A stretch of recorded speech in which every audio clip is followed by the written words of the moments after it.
안녕하세요. Xin chào ạ. 네, 반갑습니다. Rất vui được gặp mọi người ạ.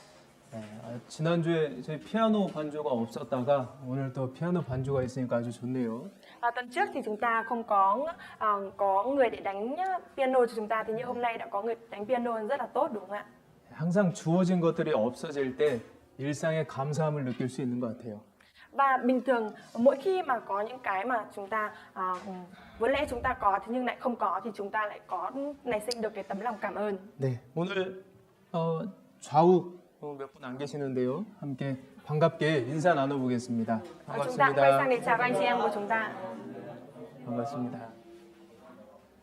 네, 그러면 기도하고 시작하겠습니다. Chúng ta cùng cầu nguyện để bắt đầu ạ. 우주와 그 가운데 있는 만유를 지으신 아버지 하나님 참으로 감사드립니다. Chúng con thật lòng dâng lời cảm tạ ơn Đức Chúa Trời là Cha của chúng con, là Đấng đã sáng tạo nên vũ trụ này cùng muôn vật trong đó. 저희를 창조해 주시고 또 저희를 길러 주시며 또 구원해 주심에 감사드립니다. Chúng con dâng lời cảm tạ ơn Chúa vì Ngài đã cứu rỗi chúng con và ban cho chúng con được niềm hy vọng lên vương quốc của Chúa. Chúng con thực sự cảm ơn Chúa. 아무런 소망 없이 죄 가운데 살던 저희를 주님의 보혈로 값없이 은혜로 구원해 주심에 감사드립니다. Chúng con dâng lời cảm tạ ơn Chúa vì chúng con vốn lẽ là một tội nhân và không có một niềm hy vọng gì, mục đích sống gì. Thế nhưng Chúa đã bằng huyết báu của Ngài mà đã cứu rỗi chúng con. 또 주님의 몸된 교회 가운데로 저희를 불러주심에 참으로 감사드립니다. Và chúng con cũng thật lòng dâng lời cảm tạ ơn Chúa vì Ngài đã cho chúng con được ở trong hội thánh là thân thể của Ngài. 이곳 베트남 하노이에 주님의 몸된 교회를 허락해 주심에 참으로 감사드립니다. Và ở tại khu vực Hà Nội này, chúng con cũng thật lòng dâng lời cảm tạ ơn Chúa vì Chúa đã ban cho hội thánh Hà Nội, hội thánh thân thể của Chúa. 하노이 교회가 주님 말씀 위에 바로 설 수 있도록 더욱 도와주시옵소서. Chúa ơi, nguyện xin Chúa Ngài giúp đỡ chúng con hơn nữa để hội thánh Hà Nội của chúng con có thể đứng vững trong lời của Chúa. 저희가 한 마음 한 뜻 같은 사랑을 가지고 서로 더욱 하나 될 수 있도록 도와주시옵소서. Chúa ơi, nguyện xin Chúa Ngài giúp đỡ chúng con để chúng con có thể đồng lòng, đồng ý muốn và mang theo cùng một tình yêu thương để trở nên một hơn nữa. 그래서 주님의 사랑을 전하는데 부족함 없이 충성되게 잘 전할 수 있도록 도와주시옵소서. Và để như thế, nguyện xin Chúa Ngài giúp đỡ chúng con để chúng con có thể được truyền giao, không có thiếu sót gì, có thể truyền giao được tin lành của Chúa. 또 주일 주님 말씀대로 저희 함께 또 모였습니다. Chúa ơi, hôm nay ngày của Chúa, chúng con lại nhóm họp tại nơi đây. 이 시간 각자에게 필요한 말씀으로 은혜로서 마음에 채워 주시옵소서. Nguyện xin Chúa Ngài giúp đỡ để thông qua thì giờ này, Ngài hãy lấp đầy trong tấm lòng của các anh chị em lời của Chúa cần thiết cho mỗi người. 혹 이 자리 참석하지 못한 성도들이 있다면 어디 있든지 그 마음과 생각은 주님께로 또 교회로 향할 수 있도록 일깨워 주시옵소서. Và nếu như hôm nay tại vị trí này có các anh chị em nào không thể đến được, nguyện xin Chúa Ngài giúp đỡ để dù ở bất cứ nơi đâu, các anh chị em cũng luôn có cái tấm lòng hướng đến Chúa và hướng đến hội thánh. 그리고 아직 구원받지 못한 저희 식구들 하루속히 구원받고 주님 안에 거할 수 있도록 도와주시옵소서. Và Chúa ơi, những người thân trong gia đình của con, những người vẫn chưa nhận được sự cứu rỗi, nguyện xin Chúa Ngài cũng giúp đỡ để người thân trong gia đình của chúng con sớm có thể đón nhận được sự cứu rỗi. 이 시간 주 성령님께서 함께 해주시길 부탁드리겠습니다. Chúa ơi, chúng con nhờ cậy Chúa, nguyện xin Chúa Ngài hãy ở cùng với chúng con thì giờ này. 이 모든 말씀 예수님 이름으로 기도드렸습니다. Chúng con thành kính cầu nguyện nhân danh Đức Chúa Giêsu Christ. Amen. 성경 찾겠습니다. 마가복음 4장입니다. Chúng ta tìm trong sách Kinh Thánh ạ, sách Mác ạ. 마가복음 4장 26절로 29절입니다. Sách Mác đoạn 4 từ câu 26 đến câu 29 ạ.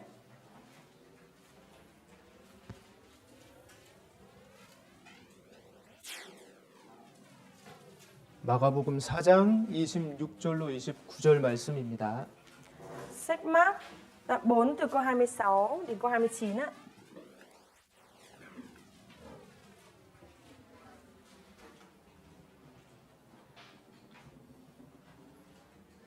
찾으셨으면 한 목소리로 함께 읽겠습니다. Nếu như đã tìm thấy chúng ta cùng đọc với nhau ạ. 또 가라사대 하나님의 나라는 사람이 씨를 땅에 뿌림과 같으니 저가 밤낮 자고 깨고 하는 중에 씨가 나서 자라되 그 어떻게 된 것을 알지 못하느니라. 땅이 스스로 열매를 맺되 처음에는 싹이요 다음에는 이삭이요 그 다음에는 이삭의 충실한 곡식이라. 열매가 익으면 곧 낫을 대나니 이는 추수 때가 이르렀습니다. 예수님께서는 중요한 진리를 설명하실 때 비유를 들곤 하셨습니다. Khi mà giải thích về một chân lý rất là quan trọng thì Đức Chúa Giêsu đã sử dụng đến ẩn dụ ạ. 자, 이 마가복음 4장의 비유는 구원받은 사람의 성장 과정을 설명해 주시는 말씀입니다. Và đoạn 4 sách Mác này chính là lời của Chúa đang để nói về cái đời sống đức tin của người đã nhận được sự dỗi mà Đức Chúa mà cái đoạn này đang nói về sự ẩn dụ về điều đó. 한 사람이 구원을 받고 천국 갈 때까지의 과정을 설명해 주시는 말씀입니다. Và đây là lời đang giải thích cho cái quá trình mà một người nhận được sự dỗi và cho đến khi được lên thiên đàng. 싹이 자라고 이삭이 되고 열매를 맺어 결실하는 모습으로 말씀해 주셨습니다. Và ở đây có nói rằng ban đầu là cây mạ, rồi làm đồng và kết hạt. Ở đây đó chính là lời của Chúa đang giải thích cho cái quá trình nhận được sự dỗi. 씨가 땅에 심기면 그때부터 생명이 시작이 됩니다. Và ở đây hạt giống thì nếu như được gieo xuống dưới đất thì sẽ bắt đầu nảy mầm và bắt đầu có sự sống. 자, 마찬가지로 말씀의 씨가 마음에 잘 심겨진 사람은 그때부터 영적인 생명이 시작이 됩니다. Và cũng giống như thế, nếu như lời của Chúa được gieo vào trong tấm lòng giống như là đất tốt đó thì lời của Chúa sẽ và sự sống ở đó sẽ bắt đầu, công việc của sự sống sẽ bắt đầu được nảy sinh. 그래서 27절 보시면요. 저가 밤낮 자고 깨고 하는 중에 이제 시간의 흐름에 따라서 그 자라고 결실하는 과정이 생기게 되는 겁니다. Và ở câu 27 đây, dù ngủ hay thức, dù đêm hay ngày, hạt giống vẫn cứ nảy mầm và lớn lên rồi làm đồng và kết hạt. 그래서 여기 보시면 싹, 이삭, 곡식 세 가지 과정이 있습니다. Và nhìn vào đây thì chúng ta có thể thấy được 3 quá trình. Đầu tiên đó chính là cây mạ, sau nảy mầm ạ, sau đó thì trở thành cây đồng và sau đó kết hạt ạ. 싹은 이제 예수님의 은혜로 말미암아 우리가 받은 영혼 구원을 설명하는 겁니다. Cây mạ hay là mầm ở đây đó chính là giải thích cho việc mà sự cứu rỗi của Đức Chúa Giêsu đã làm cho chúng ta khi mà Chúa chết trên thập tự giá. 자, 그리고 이삭은 구원받은 날부터 주님 만나는 날까지 우리가 성장해 나가는 생활이 바뀌고 성품이 바뀌는 생활 구원, 성품 구원을 말하는 겁니다. Còn ở đây là cái làm đồng ở đây, cái đồng ở đây đó chính là giải thích cho cái việc đó chính là từ khi mà sự cứu rỗi về linh hồn của chúng ta được xảy ra, do xong chúng ta thực hiện đời sống đức tin và sự cứu rỗi về đời sống cũng như là sự cứu rỗi về thân thể sẽ được hoàn tất cho đến ngày đó. 이 생활 구원, 성품 구원이라는 말은 성경에는 없습니다. Và ở trong sách Kinh Thánh thì không có nói về sự cứu rỗi về đời sống hay sự cứu rỗi về phẩm hạnh. 우리가 구별하기 쉽게 이렇게 이름을 붙인 겁니다. Mà để cho chúng ta có thể dễ hiểu nên tôi mới có gắn vào cái tên như vậy. 책에서는 성화라고도 합니다. Và ở trong sách thì cũng gọi là cái từ thánh hóa. 그리고 이제 이삭이 충실한 곡식은 주님이 오실 때 우리 몸이 주님의 몸과 같이 변하게 되는 몸의 구원을 말하는 겁니다. Và cái việc được kết hạt đầy ở đây đó chính là nói về cái khi mà thân thể của chúng ta sẽ được biến hóa trở nên giống với Chúa khi mà Chúa đến. 그래서 우리의 신앙생활은 구원에서부터 구원까지라고 말할 수 있습니다. Vì vậy cho nên đời sống đức tin của chúng ta có thể nói rằng đó là từ sự cứu rỗi cho đến sự cứu rỗi. 영혼 구원부터 몸이 구원받는 날까지 생활 구원을 이루어가는 것이 우리의 신앙생활입니다. Và đời sống đức tin của chúng ta là một đời sống sự cứu rỗi từ khi mà sự cứu rỗi về linh hồn cho đến khi sự cứu rỗi về thân thể được hoàn tất. 그래서 여기 보시면 씨가 있습니다. 26절에. Và chúng ta nhìn vào đây ở câu 26 thì có hạt giống á. 씨는 말씀입니다. Hạt giống ở đây chính là lời của Chúa. 지난번에 서수원교회 목사님 오셔가지고 이 하나님 말씀의 씨를 뿌리고 가신 겁니다. Và 2 tuần trước thì mục sư ở Thánh Sơ Xuân đã đến đây và cũng đã gieo hạt là lời của Chúa. 그리고 땅은 사람의 마음입니다. Và đất ở đây chính là tấm lòng của con người. 예, 이 땅이 사람에 따라 이 땅의 상태가 다른데요. 마음의 상태가 다른 겁니다. Và tùy theo cái đất này là khác nhau, hay nghĩa là cái tấm lòng, trạng thái tấm lòng của mỗi người là khác nhau. 성경에는 4가지 땅이 나옵니다. Và trong sách Kinh Thánh thì có 4 loại đất ạ. 길바닥, 돌밭, 가시밭, 그리고 좋은 땅입니다. Đó chính là đất dọc đường ạ, đất đá, đất bụi gai và đất tốt.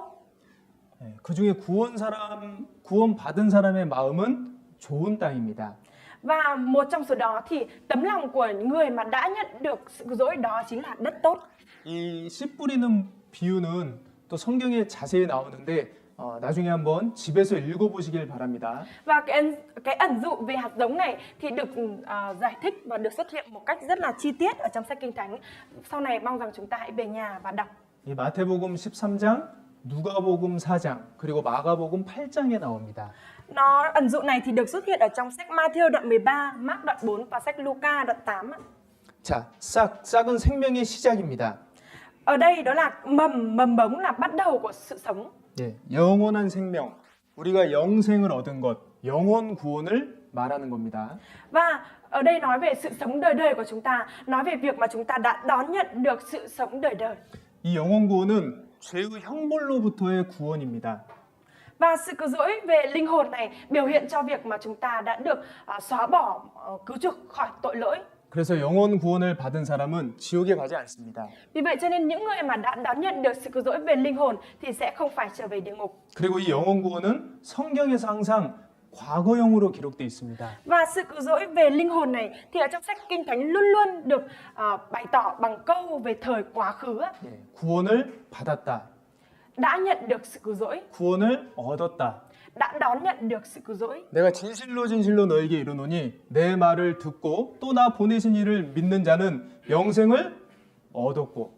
Thật ta bảo thật các ngươi, nếu ai đã tin ta và tin đấng đã sai ta thì được sự sống đời đời và không bị phán xét nhưng được chuyển từ sự chết mà đến sự sống. 심판에 이르지 아니하나니 사망에서 생명으로 옮겼느니라. Ở đây đó là mà không bị phán xét nữa nhưng vượt khỏi sự chết mà vào sự sống. 그래서 우리 영원 구원은 항상 성경에서 과거형으로 표현되어 있습니다. Vì vậy cho nên sự cứu rỗi về linh hồn đây luôn luôn được biểu hiện bằng thời quá khứ ở trong sách Kinh Thánh. 너희가 그 은혜를 인하여 믿음으로 말미암아 구원을 얻었나니. Vì nhờ ân điển bởi đức tin mà anh em được cứu, điều này không đến từ anh em mà là tặng phẩm của Đức Chúa Trời. 네, 이 싹인 영혼 구원은 우리가 전도 집회 때 자세히 배웠기 때문에 오늘은 그렇게 자세히 다루지는 않겠습니다. Bởi vì cái sự cứu rỗi về phía linh hồn này hay là cái hạt giống này thì chúng ta đã được học rất chi tiết ở hội thảo Kinh Thánh cũng như là tuần trước chúng ta đã được học rồi, cho nên hôm nay chúng ta sẽ không tìm hiểu chi tiết nữa. 두 번째 이삭은 무슨 구원이라고 말씀드렸습니까? Và cái mầm mống thứ hai ở đây là nói về sự cứu rỗi gì ạ? 생활 구원, 성품 구원입니다. Đó chính là sự cứu rỗi về đời sống và sự cứu rỗi về phẩm hạnh. 네. 이 첫 번째 영혼 구원과 이 두 번째 생활 구원을 쉽게 이해할 수 있는 사건이 베트남에서 벌어졌습니다. Và để có thể giải thích cho việc cái mầm thứ hai này hay là sự cứu rỗi về đời sống này thì ở Việt Nam cũng đã có một sự kiện làm có thể cho chúng ta dễ hiểu hơn. 혹시 우리 꽝응아이에서 발견된 이분 아세요? 산 사람인데. Mọi người có biết cái câu chuyện về người rừng Quảng Ngãi không ạ? 제가 설명해 드릴게요. Tôi sẽ giải thích cho mọi người ạ. 호반탄이라는 군인이 한 명 있었습니다. Và đã từng có một người lính tên là Hồ Văn Thanh ạ. 1972년 이제 베트남에서 월남전이 있을 때입니다. Và năm 1972 thì ở Việt Nam đã có chiến tranh. 그때 갑자기 동네에 미군에서 이렇게 발사한 폭탄이 이 호반탄이 살고 있는 동네에 터져버린 겁니다. Và lúc đó thì quân lính của Mỹ thì đã ném một cái bom xuống cái làng mà người lính Hồ Văn Thanh này đang ở, cho nên là cái bom đó thì đã bị nổ tung. 이분이 깜짝 놀래가지고요. 자기 1살 된 아들을 데리고 산속으로 도망을 갔습니다. Và cái người lính cái người Hồ Văn Thanh này thì rất là giật mình, cho nên là đã sợ hãi, cho nên là đã dẫn con của mình chưa được 1 tuổi đó đã đi vào trong rừng sâu. 그리고 40년이 지났습니다. Và 40 năm trôi qua. 이 사람이 누구냐면 그 호반탄의 아들입니다. 1살짜리 아들. Và cái người này là ai ạ? Đó chính là đứa con 1 tuổi mà khi mà Hồ Văn Thanh dẫn vào trong rừng và bây giờ đã lớn như thế này. 이제 이거 어떻게 발견이 됐냐면요. 2013년도에 이제 어떤 사람이 산에 올라갔습니다. Và làm thế nào để phát hiện ra cái người này ạ? Vào năm 2013 thì một người nào đó đã đi lên trên núi ạ. 근데 이렇게 봤는데 동물도 아닌 것 같고 사람도 아닌 것 같은데 뭐가 샥 지나가는 겁니다. Và cái người này khi mà lên nhìn như thế thì thấy một cái hình thể nào đó không phải là động vật mà là giống như con người đi qua. 그래서 동네 사람들을 데리고 한번 올라가 봤습니다. Vì vậy cho nên cái người này đã dẫn cả người dân ở đó đi lên trên núi để xem. 그래서 이제 이렇게 발견한 겁니다. Và đã phát hiện ra người này, phát hiện ra như thế này. 이제 사람들이 물어보니까요. 전쟁 끝난지도 모르고 있어요. Và những cái người này, hai cái người này thì không biết rằng là chiến tranh đã kết thúc rồi. 누가 전쟁 끝났다고 말해준 적이 없잖아요. Bởi vì chưa có ai đã từng nói cho họ là chiến tranh đã kết thúc. 그래서 이제 사람들이 말을 해주니까 이제 전쟁 끝나는 걸 그때 안 겁니다. Vì vậy cho nên là mọi người nói cho thì mới biết là cái lúc đó thì mới biết là chiến tranh đã kết thúc. 그러니까 실제로 월남전은 1975년에 끝났습니다. Và trên thực tế thì cái cuộc chiến tranh ở Việt Nam của Mỹ như thế đã kết thúc vào năm 1975. 그런데 이 두 부자는 2013년도가 돼서 그때 안 겁니다. Thế nhưng mà hai bố con của người này thì đến tận năm 2013 khi mà được nghe như thế thì mới biết được là chiến tranh đã kết thúc.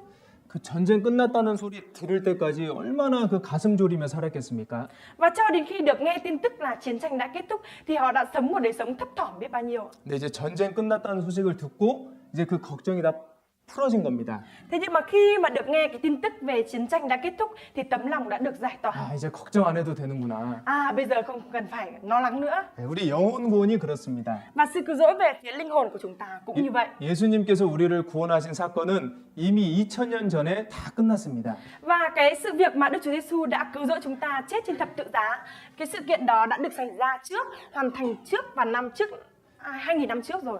그런데 우리는 각자가 2000년이 지나서 우리가 구원을 받은 날 그때 그 소식을 알게 됐습니다. Thế nhưng đối với chúng ta thì cho đến tận cái ngày mà chúng ta được lắng nghe về tin lành của Chúa, nhận được sự dỗi thì chúng ta mới biết được cái sự kiện đã xảy ra 2000 năm trước. 그때 죄로 인한 고통 또 죽음에 대한 그런 두려움들이 다 사라졌습니다.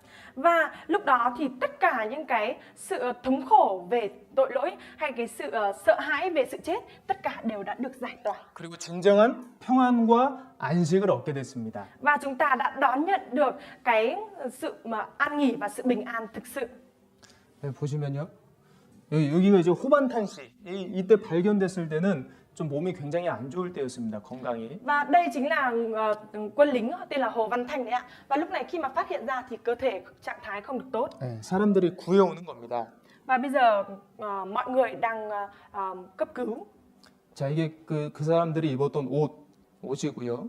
Và đây chính là cái áo mà hai cái người này đã 그 từng mặc. 사람들이 살던 집, Và đây chính là nhà mà hai người đấy đã từng ở. 그 사람들이 쓰던 도구, Và đây cũng là 쓰던 이런 도구, 윰구. những cái dụng cụ mà hai người này đã sử dụng. 근데 와가지고 이제 동네 와가지고 오토바이 처음 탄 거예요 지금. Và bây giờ được mọi người đưa về làng thì đây là lần đầu tiên được đi xe máy. 신이 난 겁니다 지금. Và bây giờ cảm thấy rất là thích thú. 자, 그런데요. 이제 사람들이 이 아버지와 아들을 동네로 데리고 왔습니다. Và ở đây mọi người khi phát hiện ra thì đã đưa hai bố con người này trở về làng. 그래서 두 사람이 잘 살 수 있도록 먹을 것도 주고 입을 것도 주고 집도 다 줬습니다. Và để cho hai cái bố con này có thể sống được thì mọi người đã cho quần áo để mặc, cho cả nhà để ở và cho cả những thứ để ăn nữa. 근데 처음에는 이게 싫다고 몇 번이나 다시 산으로 도망을 갔습니다. Thế nhưng mà ban đầu thì đã khoảng mấy lần đã bỏ trốn quay trở lại về núi. 예전에 살던 모습이 편하다고 자꾸 예전으로 돌아가는 겁니다. Và liên tục quay trở lại bởi vì cảm thấy là sống một đời sống giống như trước kia, giống như nguyên thủy trước kia, cảm thấy thoải mái hơn. 사람들과 사는 생활을 어색해했습니다. Và đã cảm thấy lạ lẫm với đời sống cùng với mọi người. 자, 그런데 시간이 지나면서 사람들과 어울리고 배워가면서 정말 이제 사람답게 살게 된 겁니다. Thế nhưng mà khi mà thời gian trôi qua, cùng sống với mọi người, cùng trải qua với mọi người và được học tập như thế thì đã trở lên một cái hình ảnh giống như con người. 이게 이제 생활구원이라고 볼 수 있습니다. Và cái điều này thì cũng có thể nói rằng đó chính là sự cứu rỗi về đời sống. 복음을 듣고 깨닫고 구원받은 사람들과 함께 교회 안에 거할 때 그리스도인의 모습답게 변화돼 갑니다. Khi mà chúng ta đón nhận được sự cứu rỗi, chúng ta ở trong Chúa, chúng ta cùng thực hiện đời sống với các anh chị em thì chúng ta sẽ trở nên biến đổi giống như hình ảnh của một cơ đốc nhân, một người đã nhận được sự cứu rỗi. 존귀에 처하나 깨닫지 못하는 자는 멸망하는 짐승 같도다. Người nào hưởng sự giàu sang mà không hiểu biết gì, giống như thú vật phải hư mất. 사람이 얼마나 존귀합니까? Và con người thì quý trọng biết bao nhiêu ạ? 하나님의 형상 영혼이 있잖아요. Bởi vì có cái linh hồn là giống với hình ảnh của Đức Chúa Trời. 깨닫지 못하는 자는 그런데 복음을 깨닫지 못하면요 멸망하는 짐승과 같습니다. Và những cái người mà thực sự không nhận biết đến tình yêu thương của Đức Chúa Trời, không nhận được sự dối thì thực sự giống như là người bị hủy diệt, người bị hư mất. 육신적인 것만 추구하기 때문에 동물들의 삶과 거의 다를 바가 없습니다. Và nếu như cứ mưu cầu những cái thứ của thể xác thì sẽ sống một đời sống giống như là thú vật. 저 호반탄 씨 부자가 산속에서 사는 것은 너무 안타까운 삶이잖아요. Và cái sự kiện mà người lính Hồ Văn Thanh này cứ sống ở đời sống ở trong rừng như thế là một sự kiện rất đáng tiếc, đúng không ạ? 동물과 다를 바 없는 삶이잖아요. Là một đời sống mà sống không có khác gì với cả động vật. 근데 이제 그 기쁜 소식, 전쟁이 끝났다는 소식을 듣고 그리고 이제 사람들과 어울려서 살면서 정말 사람답게 살아가는 겁니다. Và khi mà được nghe về tin tức đó là chiến tranh đã kết thúc thì được quay trở lại và sống cùng với cả mọi người như thế thì bây giờ đã trở nên một đời sống giống như con người. 네, 이게 생활구원입니다. Và đây chính là sự cứu rỗi về đời sống ấy. 성경 찾겠습니다. 빌립보서 2장 12절입니다. Chúng ta tìm cho sách Kinh Thánh ạ, sách Philip đoạn 2.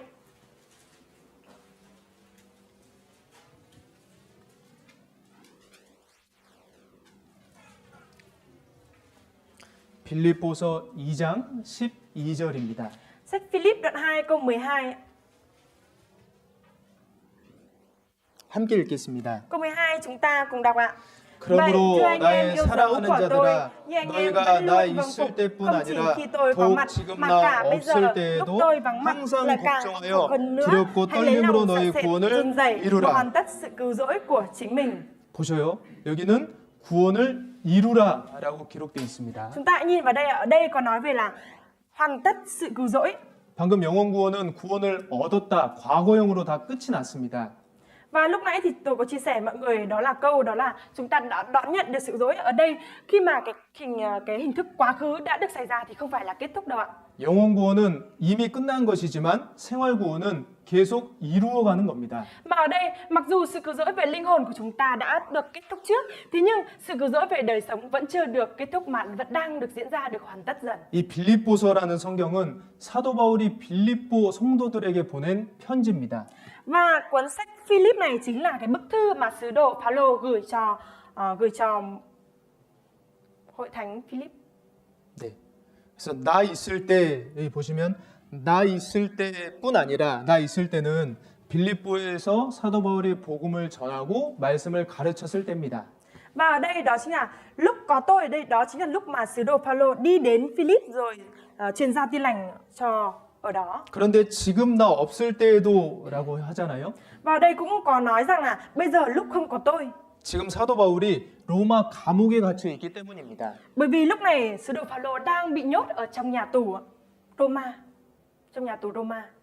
그래서 로마 옥중에서 사도 바울이 빌립보 교회에 보낸 편지, 서신을 빌립보서라고 합니다. Vì vậy cho nên ở cuốn sách Philip này chính là cuốn sách được gọi là bức thư mà sứ đồ Phaolô đã viết ở trong ngục tù và gửi cho hội thánh Philip. 너희 구원을 이루라. Hãy hoàn tất sự cứu rỗi của anh em. 마음이 변하고 생활이 변해서 정말 구원받은 사람답게 살아라라는 말입니다. Ở đây chính là lời nói rằng là hãy thay đổi tấm lòng, hãy thay đổi đời sống của anh em và sống giống như một người đã nhận được sự cứu rỗi. 좋은 나무가 되었으면 좋은 열매를 맺어야 합니다. Nếu như đã là một cây tốt thì phải cho ra một trái tốt. 하나님의 자녀가 되었다면 하나님의 자녀답게 사는 것이 마땅합니다.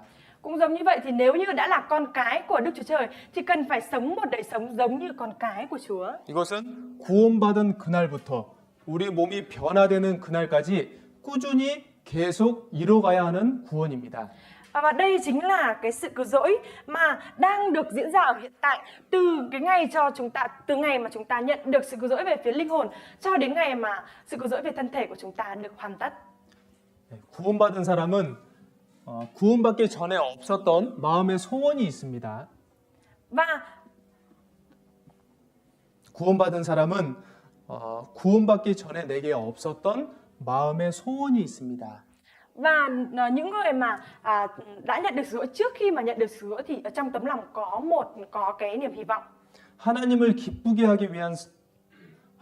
기쁘게 하기 위한 소원이 생깁니다. Và sau đó cái sự niềm hy vọng đó đã không còn nữa và bây giờ đã nảy sinh cái tấm lòng, cái niềm hy vọng muốn làm đẹp lòng Đức Chúa Trời. 구원받기 전에 전혀 없었던 소원입니다. Và đây chính là cái mong ước, cái ước muốn mà trước khi nhận sự cứu rỗi hoàn toàn là không có. 구원받기 전에 우리의 소원이 무엇이었습니까? Trước khi nhận sự cứu rỗi thì cái mong ước, cái nguyện ước của chúng ta là gì ạ? 어떻게 하면 돈을 많이 벌까? Làm thế nào để kiếm được nhiều tiền? 어떻게 하면 잘 먹고 잘 살까? Làm thế nào được ăn sung mặc sướng? 어떻게 하면 좀 더 편안하고 재미있게 이 세상을 살까? 아니었습니까? Và làm thế nào để có thể sống vui vẻ, thoải mái, thích thú hơn ở cái thế gian này ạ? Không phải như vậy ạ. 그런데 구원을 받으면 그 목적과 소원이 완전히 달라집니다. Thế nhưng mà sau khi nhận được sự cứu rỗi thì cái niềm hy vọng cũng như là mục đích của đời sống đã hoàn toàn được thay đổi. 삶을 살아가는 목적이나 가치관이 완전히 바뀌게 됩니다. Và cái suy nghĩ và cái mục tiêu về đời sống hay là cái giá trị quan đã hoàn toàn được thay đổi. 전에 그렇게 귀하게 보이던 것들, 부럽게 보이던 것들이 시시하게 보입니다. Những cái thứ trước kia mà mình cảm thấy rất là ghen tị và những cái thứ mà mình cho rằng quý giá như thế nhưng bây giờ mình cảm thấy rất là vô vị. 좋은 오토바이가 지나가면 갖고 싶은 마음이 있었습니다. Chúng ta đã từng có cái tấm lòng là khi mà có một cái ô tô tốt đi qua thì chúng ta có tấm lòng muốn có được nó. 좋은 집에 사는 사람 보면 부러웠습니다. Và chúng ta cũng cảm thấy ganh tị khi mà người khác sống ở trong một ngôi nhà tốt đẹp. 근데 지금은 뭐 부러운 마음도 들긴 하겠지만 불쌍한 마음이 더 많이 듭니다. Thế nhưng bây giờ thay vì cái việc là có cái tấm lòng ghen tị như thế thì mình có cái tấm lòng cảm thấy đáng thương cho họ nhiều hơn. 왜냐하면 구원받지 못한 사람의 결국을 알기 때문입니다. Bởi vì chúng ta biết được cái kết cục đời sống của những người mà chưa nhận được sự cứu rỗi sẽ như thế nào. 구원받은 사람은 기뻐하는 대상이 달라지고 삶의 목적과 그 삶의 소원이 완전히 달라지게 됩니다. Và những người mà đã nhận được sự cứu rỗi thì cái đối tượng về đời sống của họ hay cũng như là mục tiêu, hy vọng về đời sống đã hoàn toàn được thay đổi. 사도 바울이 예수님 만나기 전까지는 예수 믿는 사람들 잡아 가두는 것이 삶의 목적이었습니다. Đối với cả Sauler chính là sứ đồ Phaolô đó, trước khi mà được gặp Đức Chúa Giêsu thì đã có mục tiêu đời sống đó chính là đã bắt giam những người mà tin theo Đức Chúa Giêsu. 근데 예수님을 만나고 나서 삶의 목적이 완전히 변했습니다. Thế nhưng mà ngay sau khi gặp Đức Chúa Giêsu thì cái mục tiêu đời sống của sứ đồ Phaolô đã hoàn toàn được thay đổi. 예수님과 복음을 모르는 사람들에게 복음을 전하는 것이 그의 목적이 되었습니다. Và nảy sinh cái trở thành mục đích của sứ đồ Phaolô đó chính là cái việc mà đi truyền giao tin lành của Chúa cho những người chưa biết đến Chúa. 그래서 구원받았다라는 증거가 생활 속에서 이루어지는 겁니다. Vì vậy cho nên cái chứng cớ mà cho thấy rằng chúng ta đã nhận được sự cứu rỗi được hoàn tất ở trong đời sống của chúng ta. 네, 그래서 이것을 생활 구원이라고 합니다. Vì vậy cho nên điều này được gọi là sự cứu rỗi về đời sống. 구원받은 사람의 생활과 성품이 정말 구원받은 사람답게 변해가는 것입니다. Và đời sống cũng như là phẩm hạnh của người đã nhận được sự cứu rỗi thì cần phải thay đổi, trở nên giống như người thực sự đã nhận được sự cứu rỗi. 이 사람하고 개가요, 처음에 막 태어나서 같이 놔두면 별 차이점이 없습니다. Và nếu như trẻ em, con người cũng như là loài chó, nếu như mà trẻ em mới được sinh ra cũng như là cho một con chó con mới được sinh ra ở cùng với nhau như thế thì hoàn toàn không có những cái hành động khác biệt nhau lắm. 그죠? 같이 기어다니고 같이 땅에 있는 거 주워 먹고 뭐 같이 뭐 일을 봐버리고 별 차이점이 없습니다. Hầu như là không có những cái điểm khác nhau lắm.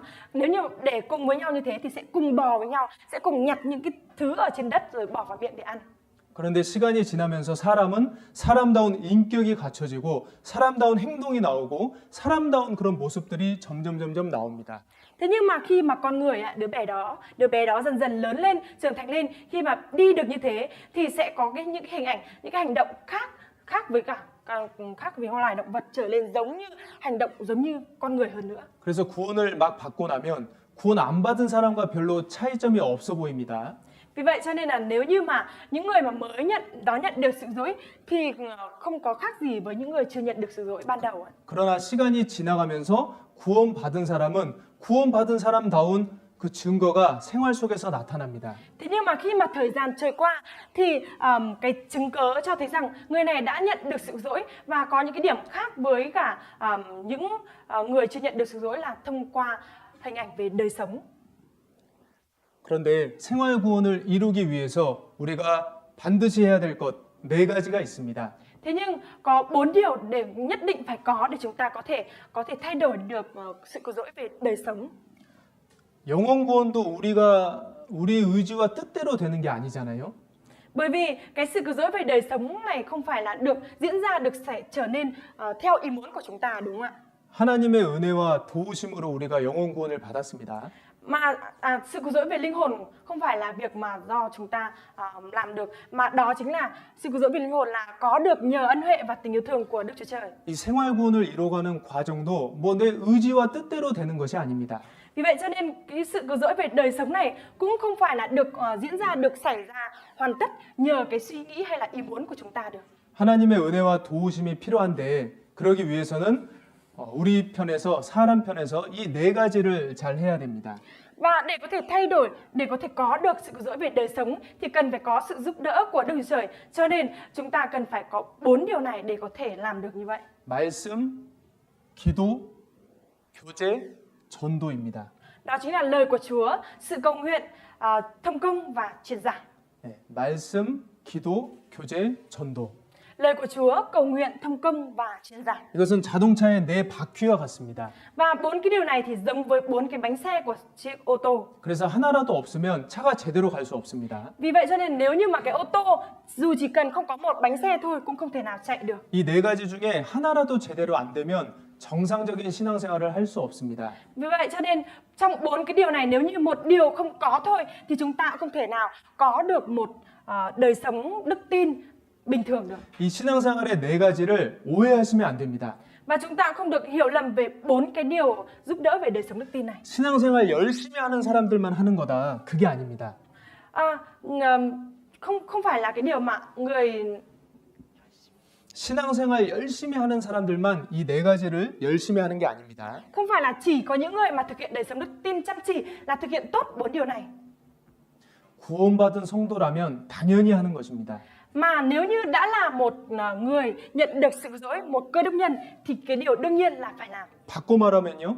이 네 가지가 잘 안 되고 있다는 것은 지금 내 신앙생활이 정상적으로 되고 있지 않다는 것을 의미합니다. Và nếu như nói ngược lại thì việc mà chúng ta sống một đời sống không có truyền giảng, không có đọc lời của Chúa hay là không có cầu nguyện thông công như thế thì đó chính là đời sống đức tin của chúng ta không được diễn ra bình thường. 정상적인 신앙생활, 생활 구원을 이루기 위해 이 네 가지는 항상 진행돼야 합니다. Để có thể có được một đời sống đức tin bình thường thì luôn luôn phải thực hiện theo 4 cái điều này. 신앙이 과거형에 그쳐서는 안 됩니다. Và đời sống đức tin nếu như gắn vào cái thời quá khứ thì không được. 내가 전에는 잘했었는데, Trước kia mình đã từng làm tốt, 내가 예전에는 열심히 했었는데, trước kia mình đã từng chăm chỉ như thế. 신앙생활은 과거형에서 끝나면 안 됩니다. Đời sống đức tin của chúng ta nếu như kết thúc ở thời quá khứ thì không được. 구원을 이루라라고 하셨잖아요. 주님 오실 때까지 끝까지 가는 게 신앙생활입니다. Hãy hoàn tất về sự cứu rỗi. Ở đây đó chính là chúng ta cần phải nỗ lực cố gắng cho đến ngày Chúa đến. 자, 그 네 가지 중에 첫 번째가 말씀인데요. Và trong 4 điều thì điều đầu tiên đó chính là lời của Chúa. 말씀 찾겠습니다. 베드로전서 2장 2절입니다. Chúng ta cùng tìm lời của Chúa. Sách Phi-e-rơ nhất đoạn 2 ạ. 베드로전서 2장 2절입니다. Sách Phi-e-rơ nhất đoạn 2 câu 2 ạ.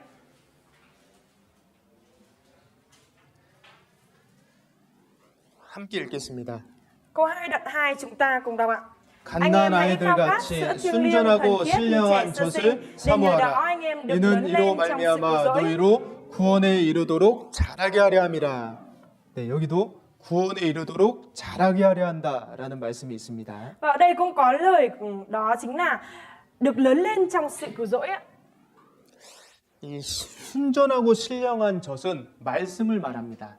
Và sữa thiêng liêng và thuần khiết này đó chính là nói về lời của Chúa. 네, 아이는 태어나면 엄마 젖을 부지런히 찾습니다. Và trẻ sơ sinh khi mà mới được sinh ra thì sẽ chăm chỉ tìm sữa mẹ. 그러니까 아이는 이 엄마 젖을 찾는 것처럼 그리스도인은 순전하고 신령한 젖, 말씀을 그렇게 찾아야 합니다. Và cũng giống như hình ảnh đứa trẻ sơ sinh này tìm sữa mẹ như thế, thì chúng ta, những người đã nhận được sự cứu rỗi cũng phải tìm kiếm lời của Chúa thiêng liêng và thuần khiết không giống như vậy. 신앙생활 어떻게 하면 잘할 수 있을까 고민하는 분들이 계십니까? Có các anh chị em nào mà đang suy nghĩ rằng, đang lo lắng rằng là làm thế nào để có thể 잘할 수 있을지. 신앙생활을 잘할 수 있을지. làm thế nào để có thể thực hiện đời sống đức tin tốt được. 그러면 내가 어렸을 때 엄마 젖을 어떻게 먹었는가 한번 생각해 보셔요. Thế thì chúng ta hãy chỉ cần nghĩ lại cái hình ảnh ngày xưa mà chúng ta ăn sữa mẹ như thế nào. 우리는 생각이 안 납니다. Chúng ta thì không có nhớ rõ. 그러면 애들이 엄마 젖을 어떻게 먹고 있나 한번 봐보셔요. Thế thì chúng ta hãy nhìn những hình ảnh mà các em bé đang ăn sữa mẹ như thế nào. 애들이요 배고파서 모유나 분유 못 먹으면 난리가 납니다. Và các em bé thì nếu như mà đang đói mà không được ăn sữa mẹ hay không được ăn bột thì chắc chắn sẽ xảy ra hỗn loạn. 그 말은 못해도요 그 있는 성격 없는 성격 다 부립니다. Mặc dù nó không thể nói được, thế nhưng mà nó sẽ nổi cáu, rối rít và cũng vòi vĩnh. 바로 그 모습입니다. Và đó chính là cái hình ảnh đó. 그 모습으로 우리가 말씀을 사모하는 겁니다. Và chúng ta cần phải khao khát lời của Chúa giống như hình ảnh đứa bé đó. 아이가 자라는데 다른 거 없습니다. Khi mà em bé lớn lên thì không cần thiết điều gì. 잘 먹고 자고 잘 싸면 건강하게 자랍니다. Chỉ cần ăn, ngủ tốt và tiêu hóa đại tiện tốt thì là sẽ lớn nhanh. 네, 가장 중요한 건 말씀, 먹는 거다라고 말씀드립니다. Và tôi muốn chia sẻ với mọi người cái điều quan trọng nhất đó chính là chúng ta cần phải khao khát ăn lời của Chúa. 그래서 말씀 생활을 꾸준히 열심히 하는 사람은 그 사람의 신앙은 잘 자랍니다. Vì vậy cho nên những người mà ăn lời của Chúa tốt, thường xuyên đều đặn thì đời sống đức tin của người đó sẽ trưởng thành rất nhanh. 그리고 신앙에 힘이 있습니다. Và trong đời sống đức tin của họ thì cũng có sức mạnh. 우리가 먹어야 힘이 있잖아요. Chúng ta cần phải ăn thì mới có sức mạnh đúng không ạ? 네, 또 검은 개, 흰 개 이야기 아시죠? Mọi người có biết về câu chuyện về con chó xám và con chó trắng không ạ? 검은 개, 흰 개 싸우면 누가 이깁니까? Nếu như con chó xám và con chó trắng mà đánh nhau ấy thì con nào sẽ thắng ạ? 흰색이요? Con trắng ạ? 자꾸 우리가 이 흰색이 이길 것 같은 그런 생각이 있는데요. Chúng ta cũng có những cái suy nghĩ đó là con chó trắng sẽ chiến thắng. 잘 먹는 개가 이깁니다. Thế nhưng mà ở đây là con nào ăn khỏe thì nó sẽ thắng. 잘 먹어야 힘이 나잖아요. Bởi vì phải ăn nhiều, ăn khỏe thì mới có thể có sức mạnh được. 말씀을 잘 먹는 사람들, 말씀을 가까이 하는 사람들이 신앙에 힘이 있습니다. Và những người mà ăn lời của Chúa thường xuyên đều đặn và gần gũi với lời của Chúa thì đời sống của họ sẽ có sức mạnh. 구원받은 지 오래됐다고 해서 내 신앙에 힘이 있는 게 절대 아닙니다. Và nói rằng là mình đã nhận được sự cứu rỗi lâu rồi mà nói rằng là mình đang thực hiện đời sống đức tin có sức mạnh, không phải như vậy đâu ạ. 구원받은 지 오래되었어도 말씀을 가까이 하지 않으면, 말씀을 먹지 않으면 신앙에 힘이 없습니다. Và dù có nhận được sự cứu rỗi lâu rồi, thế nhưng không có ăn lời của Chúa, không có học lời của Chúa và không có gần gũi với lời của Chúa thì đời sống sẽ không có sức mạnh. 구원받은 지 1년, 2년, 5년이 되었는데 하루에 말씀 한 장을 안 읽는다. 이거는 안 되는 일입니다. Và mặc dù đã nhận được sự cứu rỗi 1 năm, 2 năm hay là 5 năm rồi mà trong vòng 1 ngày lại không đọc lời của Chúa một lần thì đây là việc không thể nào xảy ra được. 힘이 날 수가 없습니다. Và sức mạnh thì sẽ không thể xảy ra được, không có được sức mạnh. 그냥 가볍게 생각할 일이 절대 아닙니다. Và nếu như chúng ta suy nghĩ một cách nhẹ về cái việc này thì không được đâu ạ. 자, 생각해 보십시오. Chúng ta hãy thử suy nghĩ nha. 내 아이가 하루 동안 아무것도 안 먹습니다. Con cái của mình trong vòng 1 ngày không có ăn uống gì. 그냥 웃어 넘길 수 있습니까? 큰일입니까? Hay là chúng ta chỉ có thể cứ cười bình thường được vậy hay là sẽ xảy ra việc lớn ạ? 이틀이 지나도 3일이 지나도 아무것도 먹질 않습니다. 2 ngày trôi qua, 3 ngày trôi qua cũng không ăn gì cả. 응급 상황입니다. Và đây là một cái hoàn cảnh rất là nguy cấp. 말씀이 그렇습니다. Và lời của Chúa cũng giống như vậy. 하루, 이틀, 3일 말씀을 안 읽어서 대수롭지 않게 그렇게 넘길 수 없는 겁니다. Và nếu như một tuần, một tháng, một lần không đọc lời của Chúa thì không thể nào có thể chiến thắng được. Không thể nào 그리고 có được sức mạnh. 교회에서 말씀을 배우는 게 전부가 아닙니다. Vì vậy ở đây thì nếu như chúng ta chỉ có học lời của Chúa ở mỗi hội thánh thôi thì cũng không được. 개인적으로 말씀을 연구하고 읽고 묵상하는 것이 절대적으로 필요합니다. Và ở đây cái việc mà chúng ta cá nhân của chúng ta tự đọc, xem xét và nghiên cứu về Kinh Thánh, suy ngẫm lời của Chúa như thế là cần thiết. 그래서 말씀 생활이 잘 안 되면 신앙이 잘 성장하지가 않습니다. Vậy cho nên nếu như đời sống về lời của Chúa mà không có diễn ra tốt đẹp thì đời sống đức tin cũng không thể diễn ra tốt đẹp. 구원받은 연수는 늘어나는데 생활이 변화되지 않는 이유가 있습니다. Và có cái lý do mà mặc dù số năm nhận được sự cứu rỗi đã tăng lên nhưng đời sống lại không thay đổi. 삶이 변하지 않는 이유가 있습니다. Có lý do mà đời sống không được thay đổi ạ. 신앙생활이 침체된 이유가 있습니다. Và cũng có lý do mà đời sống đức tin lại bị trì trệ. 말씀을 가까이 하지 않기 때문입니다. Bởi vì không có gần gũi lời của Chúa cho nên mới như vậy. 말씀이 제대로 안 되면서 구원받은 연수만 늘어나면 오히려 외식에 빠지기 쉽습니다. Nếu như cái lời không có gần gũi với lời của Chúa như thế, ngược lại mà cái số năm nhận được sự dỗ lại càng tăng lên như thế thì sẽ trở nên rơi vào cái hình ảnh giống như là hình thức ở bên ngoài mà thôi. 말씀을 가까이 하는 사람은 항상 하나님 앞에 자신을 돌아보거든요. Những người mà luôn luôn gần gũi với lời của Đức Chúa Trời thì sẽ luôn luôn nhìn nhận lại bản thân mình trước mặt Đức Chúa Trời. 그런데 말씀을 가까이 하지 않게 되면 사람들 앞에 나를 돌아보게 됩니다. Thế nhưng nếu như không gần gũi với lời của Chúa thì lại nhìn nhận lại bản thân của mình trước mặt loài người. 기준이 사람들의 눈이 돼버립니다. Và tiêu chuẩn thì sẽ trở thành cái tiêu chuẩn mà mắt người nhìn thấy. 그래서 사람들 앞에서는 열심히 하는 것 같은데 혼자 집에 있을 때는 그 어떤 일도 없습니다. Vì vậy cho nên đã trở thành là trước mặt mọi người thì làm việc rất là chăm chỉ. Thế nhưng mà khi ở nhà một mình thì tuyệt đối không như vậy. 신앙적인 부분에 대해서요. Và đây chính là một phần về đời sống đức tin. 자, 그래서 말씀을 가까이 하는 것이 정말 중요합니다. Vì vậy cho nên việc mà chúng ta gần gũi với lời của Chúa thực sự rất là quan trọng. 그래서 내가 정말 말씀 생활을 잘하고 있나 항상 꾸준하게 자기 자신을 살펴보는 것이 중요합니다. Vì vậy cho nên là việc mà chúng ta thường xuyên đều đặn kiểm tra lại xem là mình có đang thực sự thực hiện đời sống đức tin đúng đắn hay không. Cái điều này là rất là quan trọng. 그래서 많은 분들이 자신의 가족들, 뭐 아내나 남편이나 아이들이 말씀을 가까이 하지 않는 걸 걱정하는 분들이 많습니다. Vì vậy nên là cũng có rất là nhiều người lo lắng về hình ảnh của vợ chồng, vợ hay chồng, con cái của mình không có gần gũi với lời của Chúa. 그럴 때는 자신부터 바뀌면 됩니다. Thế thì lúc đó thì hãy chỉ cần chính từ bản thân mình thay đổi trước là được. 내가 먼저 말씀을 보고 내가 먼저 말씀을 보면서 가족들에게 같이 말씀을 보자라고 말할 수 있습니다. Khi mà tự bản thân mình bắt đầu đọc về lời của Chúa trước và có cái hình ảnh đọc về lời của Chúa trước như thế thì cũng có thể nói với cả gia đình rằng là hãy cùng đọc lời của Chúa được. 서로 본이 되는 신앙의 모습을 보여주는 것이 신앙적인 가족입니다. Và cái việc mà cho nhau thấy những hình ảnh đọc lời của Chúa, gần gũi với lời của Chúa với nhau như thế, đó chính là gia đình có đức tin. 우리 가족의 신앙이 하향 평준화가 되어서는 안 됩니다. Và cái đức tin của gia đình của chúng ta mà trở nên chuẩn hóa cùng đi theo về một phía là theo chiều đi xuống thì cần phải đi theo chiều đi lên thì mới được. 같이 TV를 보고 TV만 보고 있으면 또 아내가 얘기도 해줄 수 있어야 되잖아요. Nếu như mà chồng mà đang xem tivi cứ liên tục xem tivi như thế thì vợ cần phải nói với chồng. 그런데 세상과 가까이 하고 있는 모습을 서로 묵인해주고 그리고 같이 세상과 가까이 하게 되면 신앙이 하향 평준화가 되는 겁니다. Thế nhưng nếu như lại cứ trở nên âm thầm thừa nhận cho nhau và đồng ý cho nhau rồi cùng gần gũi với thế gian như thế thì đức tin của gia đình đó sẽ trở nên chuẩn hóa theo chiều đi xuống. 가족들이 서로 격려하고 서로 도와가면서 신앙에 바로 설 수 있도록 격려해 주는 것입니다. Mà ở trong gia đình thì chúng ta cần phải luôn luôn quan tâm đến nhau, khích lệ lẫn nhau về việc gần gũi với lời của Chúa để giúp đỡ nhau về đức tin được trưởng thành. đứng vững. 부모님들은 자녀들에게도 성경 읽는 모습을 보여주셔요. Và các ông bố bà mẹ thì cũng cần phải cho con cái của mình nhìn thấy hình ảnh mình đọc về lời của Chúa. 그런 가정에서 자라난 아이들은 건강한 신앙을 가질 수밖에 없습니다. Vì vậy cho nên là đứa con được lớn lên, được trưởng thành trong gia đình đó thì chỉ có thể là đem theo đón nhận được cái đức tin đúng đắn trưởng thành. 그거보다 좋은 교육이 없습니다. Và so với không có cái sự giáo dục nào tốt hơn cái điều đó. 애들이 모르는 것 같아도 다 보고 있습니다.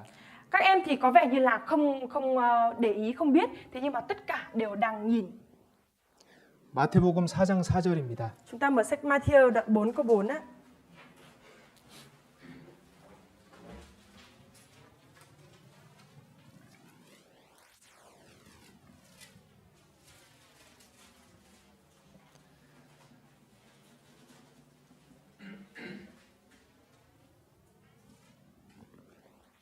마태복음 4장 4절 함께 읽겠습니다. Đoạn 4 câu 4 chúng ta cùng đọc ạ. 예수께서 Ai nấy sẽ 대답하여 ngồi dưới cây 가라사대 nho mình và dưới cây 기록되었을 vả 때 mình. Không ai 사람이 làm 떡으로만 trò 살 sợ 것이 hãi, vì 아니요 miệng đức giê-hô-va và 하나님의 quần 입으로 đàn vàng. 나오는 모든 말씀으로 살 것이라 하였느니라 하시니. 네, 예수님이 직접 하신 말씀인데 신명기 8장을 인용하신 말씀입니다. Và đây là lời mà Đức Chúa Giêsu đã nói và Chúa đã sử dụng cái lời của Chúa đã có ở trong sách Phục truyền luật lệ ký. 떡, 육신의 양식 떡이 있어야 사는 것처럼 하나님의 입에서 나오는 말씀으로 우리 영혼이 살아간다. 정말 필요한 양식이다라는 걸 말씀해 주십니다. Và đây Chúa đang nói cho chúng ta về việc đó chính là cũng giống như cơ thể và về phía dục thể thì cần thiết phải có lương thực về phía dục thể là bánh, thì về phía lương thực về phía tâm linh, về phía linh hồn của chúng ta thì đó chính là sống nhờ lời của Chúa. 이 말씀은 어느 정도 다 아실 텐데 중요한 것은 예수님이 어떤 상황에서 이 말씀을 하셨냐는 겁니다. Và cái lời nói này thì có lẽ mọi người cũng đều biết. Thế nhưng chúng ta cần phải chú ý hơn, đó chính là việc Đức Chúa Giêsu đã nói lời nói này khi ở trong hoàn cảnh như thế nào ạ? 40일을 금식하고 40일을 아무것도 못 먹은 상태에서 이 말씀을 하신 겁니다. Chúa đã nói cái lời nói này ở trong trạng thái là Chúa đã không ăn, đã nhịn đói trong vòng 40 ngày. 금식해 본 적 있으셔요? Mọi người đã từng có việc tuyệt thực bao giờ chưa ạ? Nhịn ăn bao giờ chưa ạ? 저는 일주일 동안 한 끼만 먹어본 적이 있는데요. 그것도 정말 힘들더라고요. Và tôi thì đã từng có một lần đó là trong vòng 1 tuần, mỗi ngày chỉ có ăn 1 lần thôi. Thế nhưng mà lúc đó rất là mệt. 자, 예수님께서 지금 마귀의 시험을 당하고 계십니다. Bây giờ thì Đức Chúa Giêsu đang bị ma quỷ cám dỗ. 아니, 네가 하나님의 아들이면 이 돌덩이를 떡덩이가 되게 해봐라. Ma quỷ nó nói với Chúa rằng nếu như ngươi là con cái của Đức Trời thì hãy biến đá này thành bánh đi. 그때 예수님이 하신 말씀입니다. Và lúc này chính là lời mà Đức Chúa Giêsu đã nói. 그러니까 영적 양식이 얼마나 중요한지 그 상황을 통해서 우리가 더욱 잘 알 수 있습니다. Và thông qua cái hoàn cảnh này, đó chính là lời của Chúa quan trọng biết bao nhiêu thì Chúa đã cho chúng ta thấy được cái điều đó. 그래서 우리가 하루 밥 3끼 찾아 먹으면서 성경 3장을 읽지 않는다면 이건 합당하지 않습니다. Vì vậy nếu như mỗi ngày chúng ta tìm đến 3 lần để ăn 3 bữa cơm mà chúng ta lại không ăn đến 3 câu lời của Chúa thôi, 3 đoạn về lời của Chúa thôi thì không được. 어떤 분들은 뭐 4끼, 5끼 드시는 분도 있는데요. cũng 그렇게 có, 먹으면서 성경 4절, 5절도 안 읽으면 진짜 안 되는 겁니다. Và cũng có người nào đó thì một ngày ăn đến 4 bữa, 5 bữa, thế nhưng mà lại không đọc đến 3 hay 4 lời của Chúa thôi thì tuyệt đối không được. 자, 명심하십시오. 육신은 밥으로, 육신의 양식으로 성장합니다. Chúng ta hãy ghi nhớ nha, dục thể thì được lớn lên nhờ bánh, nhờ lương thực là ở việc dục thể. 그리고 우리 신앙은, 우리 영혼은 영적인 양식, 말씀으로 성장을 합니다. Và phía linh hồn của chúng ta thì được trưởng thành lớn lên nhờ lương thực, đó chính là lời của Chúa. 자, 그렇다면 어떻게 읽어야 될까요? Thế thì làm thế nào chúng ta cần phải đọc ạ? 성경이 1189장입니다. Và trong sách Kinh Thánh thì có 1189 câu Kinh Thánh. 그래서 một đoạn 하루에 Kinh Thánh. 3장을 읽으면 1년에 한 번 못 읽습니다. Vì vậy cho nên nếu như một ngày chúng ta chỉ đọc có 3 đoạn thôi thì không thể nào một năm đọc hết một lượt cuốn sách Kinh Thánh được. 그래서 하루에 구약 3장, 신약 2장 정도 읽으면 충분히 1년에 일독할 수 있습니다. Vì vậy nếu như mà mỗi ngày chúng ta đọc 3 đoạn sách Cựu Ước và 2 đoạn sách Tân Ước thì một năm chúng ta có thể vừa đủ thừa để có thể đọc được một lần cuốn sách Kinh Thánh. 네. 그 말씀 읽는데 시간이 오래 걸리는 것도 아닙니다. Và cái thời gian mà chúng ta đọc những cái đoạn kinh thánh này thì không có mất nhiều. 우리 다 측정해봤잖아요. Chúng ta cũng đã thử tính toán trước rồi đấy ạ. 네. 그렇게 읽는데 20분도 안 걸립니다. Và chúng ta tính toán như thế thì không quá 20 phút. 자, 또 성경을 읽을 때 좋지 않은 습관이 있습니다. Và khi mà đọc về kinh thánh thì cũng có những thói quen không tốt. 연초 시작하면 우리가 항상 하는 계획이 있습니다. Khi mà một năm mới được bắt đầu thì chúng ta thường xuyên xây dựng một kế hoạch. 올해는 내가 성경 한 번 읽어야지, 일독해야지 합니다. Chúng ta xây dựng kế hoạch năm nay mình cần phải đọc hết một lần cuốn sách kinh thánh. 성공할 때가 많으셔요, 실패할 때가 많으셔요. Có nhiều lúc chúng ta có thể thành công hay là nhiều lúc chúng ta bị thất bại ạ. 그런데요, 실패를 하면 내년에는 또 다시 계획을 합니다. 올해는 정말 일독을 해야지. Sau khi mà thất bại xong, năm mới xong, chúng ta lại có kế hoạch đó là năm nay mình nhất định cần phải đọc hết một lượt cuốn sách kinh thánh. 그러면 만약에 일독을 못하면 3년, 4년, 5년이 지나도 앞부분만 계속 왔다 갔다 하는 겁니다. Thế nhưng nếu như mà chúng ta luôn luôn thất bại chưa đọc hết một cuốn sách kinh thánh như thế, rồi năm sau 2 năm trôi qua, 3 năm trôi qua, 5 năm trôi qua thì cứ đọc đi đọc lại, chúng ta chỉ cứ đọc về phần cựu ước mà thôi. 그래서 1년 동안 일독을 못 하더라도 한번 그냥 쭉 읽어보셔요. 끝까지. Vì vậy cho nên dù một năm chúng ta bị thất bại trong kế hoạch đó, thế nhưng chúng ta hãy cứ đọc đi ạ. Dù mất 2 năm, 3 năm, chúng ta hãy cứ đọc hết một lượt cuốn sách kinh thánh đi ạ. 한번 쭉 읽어보시고 그러면 어느 정도 말씀도 이해도 되시고 한번 읽었다라는 그런 성취감이라고 할까요? 뭔가 이런 자신감이 생기잖아요. Chúng ta hãy cứ đọc hết một lượt cuốn sách kinh thánh như thế thì chúng ta sẽ có được cái sự cảm nhận về sách kinh thánh là tốt như thế nào, và chúng ta cũng khi mà đọc hết một lượt cuốn sách kinh thánh như thế, mình sẽ có được cái tự tin và có cái tấm lòng tự tin hơn nữa. 말씀은 하나님의 말씀이기 때문에 읽으면 읽을수록 정말 심오합니다. Vì lời kinh thánh chính là lời của Đức Chúa Trời, cho nên nếu như chúng ta càng đọc thì chúng ta càng trở nên 좋습니다. thì chúng ta càng trở nên tốt hơn. 말씀을 묵상하고 읽으면 읽을수록 이 말씀의 맛이 얼마나 단지 알게 됩니다. Khi chúng ta càng đọc lời của Chúa là lời trong sách kinh thánh này thì chúng ta càng biết được vị ngọt của lời của Chúa là như thế nào. 시편 119편입니다. Chúng ta mở sách Thi Thiên đoạn 119 á. 네, 우리 중에도 아마 이 말씀이 정말 자신의 마음 같은 그런 분들이 있을 겁니다. Và có lẽ lời nói này là cũng có là lời nói của thực sự có ở trong tấm lòng của các anh chị em nào đó. 시편 119편 103절입니다. Đoạn 119 câu 103. 함께 읽겠습니다. Câu 103 chúng ta cùng đọc ạ. 주의 lời Chúa 말씀이 ngọt ngào 내게 con 어찌 rừng bao, 그리 thật ngọt hơn 단지요 mật ong 내 입에 trong miệng con. 꿀보다 더하니이다. 네, 주의 말씀의 맛이 내게 어찌 그리 쓴지요가 아닙니다. Lời của Chúa ngọt họng con rừng bao, thật ngọt hơn mật ong trong miệng con. 아직까지 말씀이 쓰신 분들은 빨리 입맛을 바꾸셔야 됩니다. Và những cái anh chị em nào mà vẫn còn thấy vị đắng ở lời của Chúa thì nhanh chóng cần phải có được cái lời giống như trong sách này. 예, 가장 중요한 것 말씀입니다. Điều quan trọng nhất đó chính là lời của Chúa. 자, 그리고 두 번째는 기도입니다. Và điều thứ hai ở đây đó chính là về sự cầu nguyện. 성경 찾겠습니다. 골로새서 4장 2절입니다. Chúng ta cùng tìm trong sách Kinh Thánh ạ. Sách Cô-lô-se đoạn 4.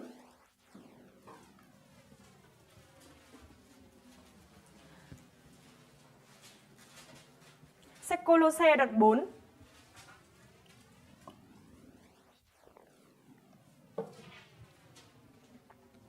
함께 읽겠습니다. Đoạn 4 câu 2 chúng ta cùng đọc ạ. 기도를 hãy thành tâm cầu 항상 nguyện, 힘쓰고 tại tỉnh thức trong 기도에 lúc cầu nguyện và tạ 감사함으로 ơn. 깨어 있으라. 말씀은 영적 양식이라고 하고 기도는 영적 호흡이라는 말을 합니다. Lời của Chúa chính là lương thực về phía tâm linh, còn sự cầu nguyện chính là sự hô hấp cho linh hồn. 호흡이 제대로 안 되면 위급한 상황이 됩니다. Nếu như hô hấp không có hô hấp tốt thì sẽ trở thành cái hoàn cảnh rất là nguy kịch. 그래서 산소호흡기를 갖다 대기도 하죠.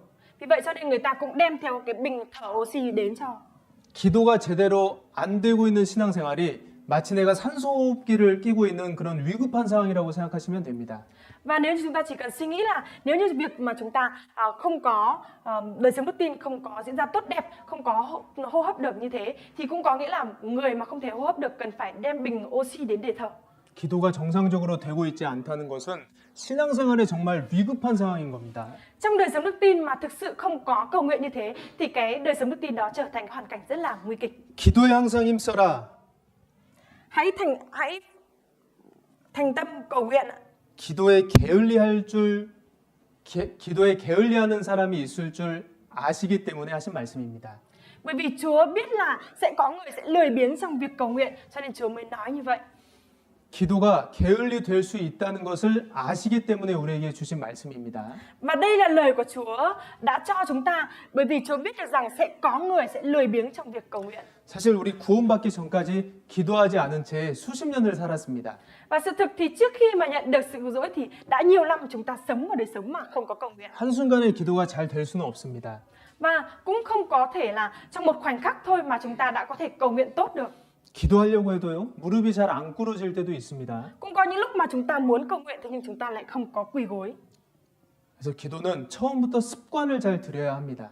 Vì vậy cho nên việc cầu nguyện thì chúng ta ngay từ ban đầu chúng ta cần phải có được thói quen tốt. 예수님께서도 습관을 쫓아 감람산에 기도하러 가셨습니다. Và Đức Chúa Giêsu thì cũng đã đi đến núi Ô Liu theo như thói quen để cầu nguyện. 그리스도인의 본이 되신 예수님께서 그 기도의 본을 보이셨습니다. Và Đức Chúa Giêsu là đấng đã trở thành tấm gương về việc thói quen trong việc cầu nguyện, đã cho chúng ta thấy được hình ảnh đó. 그래서 그리스도인은 일어나서 기도합니다. Vì vậy cho nên những cơ đốc nhân cần phải đứng dậy để cầu nguyện. 본인의 잠자리에서 하셔도 되고 아니면 침대 밖으로 나와서 기도해도 됩니다. Chúng ta cũng có thể cầu nguyện ở trên giường cũng được, hay là chúng ta cũng có thể đi xuống giường để cầu nguyện cũng được. 그리고 자기 전에 기도합니다. Và chúng ta cũng phải cầu nguyện trước khi đi ngủ. 또 밥 먹기 전에 기도합니다. Và trước khi ăn cơm chúng ta cũng cầu nguyện. 또 직장인은 회사 일 시작하기 전에 기도합니다. Và nếu như đi làm việc ở công ty thì khi bắt đầu làm việc ở công ty thì chúng ta hãy cầu nguyện đi ạ. 또 학생들은 학교 가서 공부 시작하기 전에 기도합니다. Và các em học sinh nếu như đến trường và trước khi bắt đầu một tiết học thì chúng ta cầu nguyện. 그래서 기도를 하지 않으면 기도의 감사함을 맛볼 수가 없습니다. Vậy nếu như không có cầu nguyện thì sẽ không thể cảm nhận được vị cảm tạ trong sự cầu nguyện. 기도의 응답을 받으면 얼마나 기쁩니까? Khi mà chúng ta nhận được cái sự ứng đáp về lời cầu nguyện của mình thì chúng ta vui mừng biết bao nhiêu ạ. 기도는 은혜의 축복의 통로입니다. Và sự cầu nguyện đó chính là con đường để đón nhận được sự chúc phước. 우리가요 집회를 앞두고 다 한 마음으로 함께 기도했습니다. Và trước cái buổi hội thảo kinh thánh thì tất cả chúng ta đã cùng đặt một tấm lòng để cầu nguyện. 네. 기도 열심히 하신 분들은 집회 끝나고 그 하나님께서 주신 은혜가 있을 겁니다, 마음에. Và có lẽ là những cái người mà đã thực sự hết lòng cầu nguyện trong đợt hội thảo như thế thì có lẽ cũng đã đón nhận được cái ân huệ mà Đức Trời đã ban cho mình ở trong tấm lòng. 네, 기도해야 얻을 수 있습니다. Cần phải cầu nguyện thì mới có thể đón nhận được. 너희가 얻지 못함은 구하지 아니하며. Anh em không có gì cả vì anh em không có cầu xin. 우리가 하나님의 자녀가 되었습니다. Chúng ta thì đã trở thành con cái của Đức Chúa Trời. 하나님의 자녀가 되는 권세를 얻었습니다. Chúng ta đã đón nhận được cái quyền thế, đó là con cái của Đức Chúa Trời. 하나님의 자녀로서 구하면 얻을 수 있는데 구하지 않음으로 못 얻고 산다면 이거 정말 억울한 삶입니다. Và có thể mình có thể cầu nguyện, cầu xin với danh phận là con cái của Đức Trời thì mình có thể đón nhận được. Thế nhưng mà vì mình không có cầu xin như thế và không đón nhận được như thế thì đây là một việc rất là oan ức. 하나님이 은혜를 이만큼 준비하셨는데요. 우리가 기도하지 못해서 하나도 못 얻는다면 그거 정말 안타까운 일입니다. Đức Trời đã chuẩn bị rất là nhiều to lớn như thế này, thế nhưng chúng ta lại không cầu nguyện, rồi chúng ta không đón nhận, Đức Trời không ban cho như thế thì thực sự rất là đáng tiếc, đáng buồn. 그렇다고 하나님이 아무 기도나 들어주시는 건 아닙니다.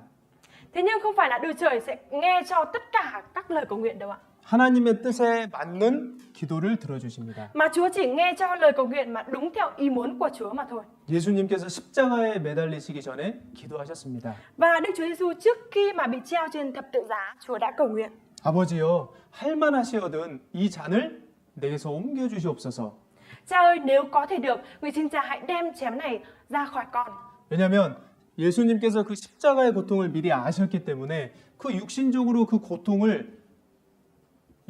당할 고통을 생각하시니까 너무 힘드신 겁니다. Cha ơi, nguyện xin cha hãy đem chén này ra khỏi con. Thế nhưng không theo ý con mà hãy theo ý cha. Và lúc này khi mà Đức Chúa Giêsu đang mang theo cái dục thể của con người, cho nên là Chúa cũng sẽ phải chịu cái thống khổ rất là đau đớn ở vế thịt xác. Cho nên Chúa biết rõ về điều đó. 근데 그 다음 기도가 있습니다. Và sau đó thì cũng có lời cầu nguyện tiếp theo. 내 뜻대로 하지 마시고 아버지 뜻대로 하옵소서. Không theo ý con mà theo ý cha. 하나님의 뜻에 맞는 기도를 하는 것이 합당합니다. Lời cầu nguyện phải đúng theo ý muốn của Đức Trời mới là lời cầu nguyện xứng đáng, hợp đáng. 너희가 얻지 못하면 구하지 아니하며 구하여도 받지 못하면 정욕으로 쓰려고 잘못 구함이니라. Anh em cầu xin mà không đón nhận được vì em cầu xin với dụng ý xấu và cầu xin để dùng cho dục vọng riêng của mình. 그래서 하나님 뜻에 벗어난 기도는 하나님이 응답해 주지 않으십니다. Vì vậy cho nên lời cầu nguyện mà không có đúng với ý muốn của Đức Trời thì Đức Trời sẽ không lắng nghe cho. 그러면 하나님의 뜻에 맞는 기도가 뭘까? 시편을 한번 읽어 보십시오. Thế thì để làm thế nào để có thể biết được lời cầu nguyện nào là xứng đáng với ý muốn của Chúa thì chúng ta hãy đọc sách Thi Thiên đi ạ. 시편에는 이 믿음의 선진들의 기도가 나와 있습니다. Và trong sách Thi Thiên được có ghi chép về những lời cầu nguyện của những người có đức tin. 이 시편을 아침 저녁으로 묵상하고 가까이 하면 그 시편의 기도가 나의 기도에서도 나오게 됩니다. Khi mà chúng ta suy ngẫm về lời trong sách Thi Thiên vào buổi sáng và buổi tối như thế thì sẽ đến thời điểm nào đó lời trong sách Kinh Thánh đó sẽ trở thành lời của chúng ta, ra từ miệng của chúng ta. 자, 디모데후서 4장입니다. Chúng ta mở sách Timôthê 2 đoạn 4 á. 세 번째는 전도입니다. Và điều thứ tư ở đây đó chính là việc truyền giảng. 디모데후서 4장 2절입니다. Sách Timôthê 2 đoạn 4 câu 2. 함께 읽겠습니다. Đoạn 4 câu 2 chúng ta cùng đọc ạ. 너는 hãy truyền giảng lời 말씀을 Chúa, hãy 전파하라. kiên trì trong 때를 thuận cảnh, 얻든지 hay nghịch 못 cảnh, 얻든지 hãy thuyết phục, 항상 khiển trách, 쓰라. khích lệ với tất cả 범사에 lòng 우리 nhẫn nhục 체험과 và tinh thần dạy 가르침으로 dỗ. 경책하며 경계하며 권하라. 때를 얻든지 못 얻든지 항상 전도에 힘쓰는 것이 그리스도인의 삶입니다. Và đời sống của những cơ đốc nhân đó chính là dù trong thuận cảnh hay nghịch cảnh thì vẫn luôn phải truyền giảng. 내가 전도하지 않으면 내 주위에 있는 영혼들이 지옥에 갑니다. Nếu như mình không có truyền giảng thì những người xung quanh của chúng ta sẽ đi về địa ngục. 나도 지옥에 가고 있던 길이었는데 내 주위 사람이 나를 전도해 줬습니다. Trước kia mình cũng đã từng đi trên con đường trở về địa ngục, thế nhưng ai đó đã truyền giảng cho mình và mình đã đón nhận được sự cứu rỗi. 내가 전도에 게으를 때 내가 사랑하는 가족들, 친구들, 이웃들이 지옥에 가게 됩니다. Khi mà bản thân chúng ta lười biếng trong việc truyền giảng thì gia đình thân thương của chúng ta, con cái hay họ hàng của chúng ta, bạn bè của chúng ta sẽ phải đi về địa ngục. 그래서 때를 얻든지 못 얻든지 전도하는 겁니다. Vì vậy cho nên là dù trong thuận cảnh hay nghịch cảnh chúng ta cũng vẫn phải gắng sức để truyền giảng. 비록 전도가 잘 안 될지라도 우리는 계속해서 전도하는 겁니다. Dù việc truyền giảng không có diễn ra thuận lợi, thế nhưng chúng ta vẫn phải liên tục truyền giảng. 전도 집회도 하면 하루 나오시고 이틀 나오시고 안 나오신 분들이 있습니다. Và trong hội thảo Kinh Thánh thì cũng có những người đến buổi thứ nhất, buổi thứ hai, thế nhưng sau đó cũng không đến. 그러면 우리가 보통 실망을 하잖아요. Thế thì bình thường thì chúng ta sẽ cảm thấy thất vọng. 괜찮습니다. Không sao đâu ạ. 때와 기한은 아버지께서 정하셨습니다. Bởi vì thời và kỳ hạn là do Đức Chúa Trời Cha đã định rồi. 구원해 주실 때와 기한은 하나님께서 정해 주시는 거기 때문에 우리는 최선을 다해서 전도하는 겁니다. Bởi vì cái sự cứu rỗi về kỳ hạn hay là thì giờ về sự cứu rỗi là Đức Chúa Trời đã định sẵn rồi. Cho nên chúng ta hãy dù trong thuận cảnh hành cảnh chúng ta hãy cứ gắng sức để truyền giảng. 그 영혼이 구원 받을 때까지 전도하는 겁니다. Đó chính là việc mà chúng ta truyền giảng cho đến tận khi mà người đó nhận được sự cứu rỗi. 전도에는 하나님의 보응과 상급이 있습니다.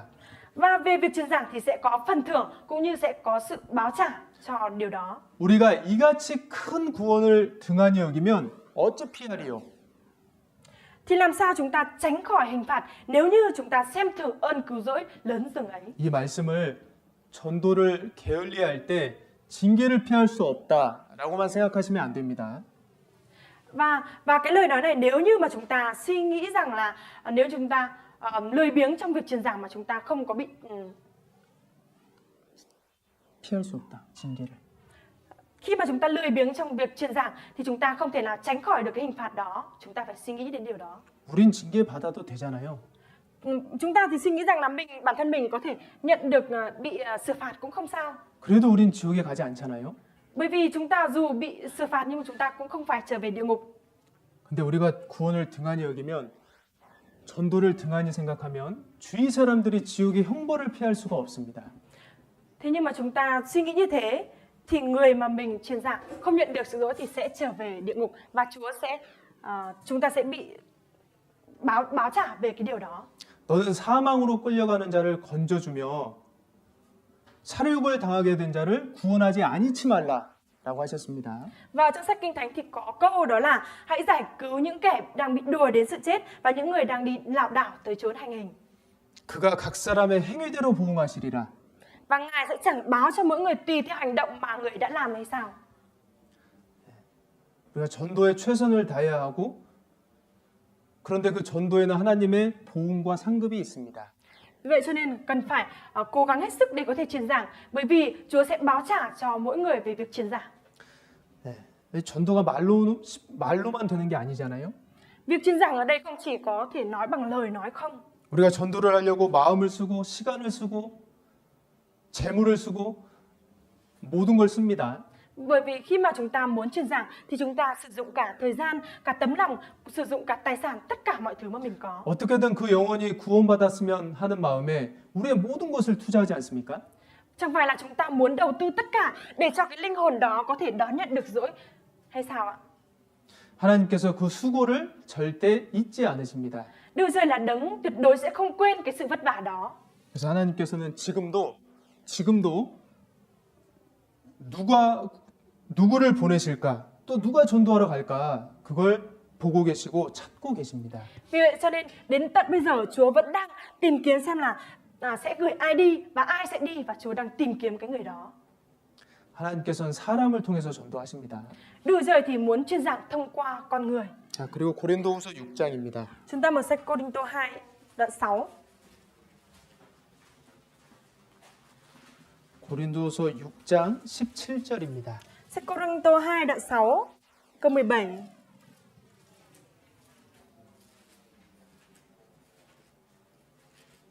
함께 읽겠습니다. 고린도후서 6장 17절입니다. Cô-rinh-tô 2 đoạn 6 câu 17 ạ. Chúng ta cùng đọc ạ. Vì vậy Chúa phán, hãy ra khỏi chúng nó, hãy phân rẽ chúng nó, đừng đá động đến đầu ô uế, thì ta sẽ tiếp nhận các người. 가 너희를 영접하여. 네. 교제의 모습이라고 생각합니다. Và ở đây chúng ta có thể suy nghĩ đây chính là hình ảnh trong sự thông công. 우리가 세상 사람들과 담을 쌓을 필요는 없습니다. Ở đây không có ý nghĩa là không cần thiết chúng ta cần phải dừng lại mối quan hệ với những người ở trên thế gian. 세상 사람들과 관계를 가져야 전도도 할 수 있습니다. Bởi vì chúng ta cũng cần phải mang theo cái mối quan hệ với những người trên thế gian thì chúng ta mới có thể truyền giảng được. 하지만 따로 나와서 거해야 할 곳이 있고 따로 나와야 할 때가 있습니다. Thế nhưng có nơi mà chúng ta cần phải đi riêng rẽ ra, có nơi mà chúng ta cần phải ở riêng ở đó. 교제 아닙니다. Đó chính là ở trong sự thông công. 하나님께서 구원받은 사람은 내 안에 거하라라고 하셨습니다. Và Đức Chúa Giêsu đã nói với những người đã nhận được sự dỗ rằng hãy ở trong ta, hãy cứ ở trong ta. 예수님 안에 거하라고 하셨습니다. Hãy cứ ở trong Đức Chúa Giêsu, đấng Christ Giêsu. 예수님 안이 바로 교회입니다. Và ở trong đấng Christ Giêsu đó chính là ở trong hội thánh. 예수님의 몸된 교회 안에 거하는 것이 예수님 안에 거하는 겁니다. Việc mà chúng ta cứ ở trong hội thánh ở đây đó chính là việc mà chúng ta đang cứ ở trong Chúa. 지금 여기 오신 분들은 내 안에 거하라라는 말씀을 순종하시고 오늘 오신 겁니다. Và tất cả các anh chị em đang ngồi ở đây đã đến đây rồi, có nghĩa là các anh chị em đã vâng phục về lời của Chúa, đó chính là hãy cứ ở trong ta. 이 시간에 우리가 만일 이 자리에 안 왔다면 Và thời gian này nếu như mà chúng ta không có đến đây, 세상에 유혹이 얼마나 많습니까? bởi vì những cám dỗ trên thế gian là nhiều biết bao nhiêu ạ. 우리가 교제하는 장소에 교제해야 될 때에 참석하지 않을 때 우리는 마귀의 타겟이 되기 쉽습니다. Và thời gian mà chúng ta cần phải nhóm họp lại cùng với nhau, thời gian mà phải thông công như thế mà chúng ta lại không có ở đây thì chúng ta sẽ bị ma quỷ cám dỗ. 교회 안에 내가 연결되고 몸과 마음이 교제 안에 있을 때 내 신앙에 힘이 있습니다. Khi mà cả cơ thể lẫn cả tấm lòng của chúng ta được liên kết ở trong sự thông công thì chúng ta thực sự sẽ có được sức mạnh. 교제 안에 몸만 있는 것이 아니라 몸과 마음이 함께 교제 안에 있을 때 내 신앙에 힘이 있습니다. Ở đây không phải là chỉ có mỗi cơ thể của chúng ta ở tại nơi đây, mà khi mà cả cơ thể lẫn tấm lòng của chúng ta đều có ở trong sự thông công thì chúng ta thực sự sẽ có được sức mạnh. 어떤 그리스도인이 기차를 타고 가고 있었습니다. Và có một cơ đốc nhân nào đó thì đã đi tàu hỏa, 근데 이제 옆에 앉은 사람들이 카드 놀이를 하고 있었어요. và những cái người xung quanh thì đang chơi bài. 그 사람들이 그 옆에 앉은 그리스도인에게 우리 같이 카드 게임 하자고 이렇게 얘기를 했습니다. Và những người xung quanh thì nói với cả cơ đốc nhân, rủ cơ đốc nhân là hãy cùng chúng tôi chơi bài đi. 그 그리스도인이 뭐라고 했냐면요. Và cái cơ đốc nhân này thì đã nói gì ạ? 내게 카드 만질 손은 없습니다. Cơ đốc nhân này đã nói rằng là tay của tôi không có tay để sờ đến cái tấm bài này. 이 손은 주님의 일을 하는 손입니다라고 대답했습니다. Và cơ đốc nhân này đã trả lời rằng cái tay này chính là tay để làm công việc của Chúa. 우리가 죄의 유혹을 받을 때 정말 그렇게 얘기할 수 있을까요?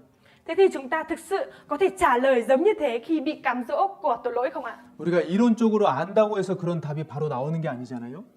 Và theo cái lý thuyết thì chúng ta cũng có thể trả lời là không theo cái lý thuyết như vậy. 그런데 교제 가운데 몸과 마음이 있을 때 그 가운데 신앙의 힘을 얻은 사람들은 정말 그렇게 담대하게 말할 수 있을 겁니다. Thế nhưng những người nào mà cả tấm lòng cũng như cơ thể đều ở trong sự thông công thì Chúa sẽ ban cho sức mạnh có thể trả lời một cách can đảm dạn dĩ là không. 교제 가운데 몸과 마음이 있을 때 주님께서는 죄를 이길 수 있는 세상을 이길 수 있는 힘을 주십니다. Và những cái người mà cả cơ thể lẫn như tấm lòng đều ở trong sự thông công thì Chúa sẽ ban cho sức mạnh để có thể chiến thắng được thế gian cũng như chiến thắng được sự cám dỗ của tội lỗi. 그래서 주님이 오시는 날이 가까울수록 우리는 모이기에 더욱 힘써야 합니다. Vì vậy cho đến khi mà chúng ta thấy ngày của Chúa càng gần chừng nào thì chúng ta cần phải nhóm họp lại chừng ấy. 세상은 날로 어두워져 가고 있습니다. Thế gian này thì đang dần dần trở nên tăm tối hơn. 세상 유혹들이 얼마나 심해지고 있는지 모릅니다. Và những cái cám dỗ của trên thế gian càng trở nên nhiều và nặng nề hơn biết bao nhiêu mà chúng ta cũng không biết được.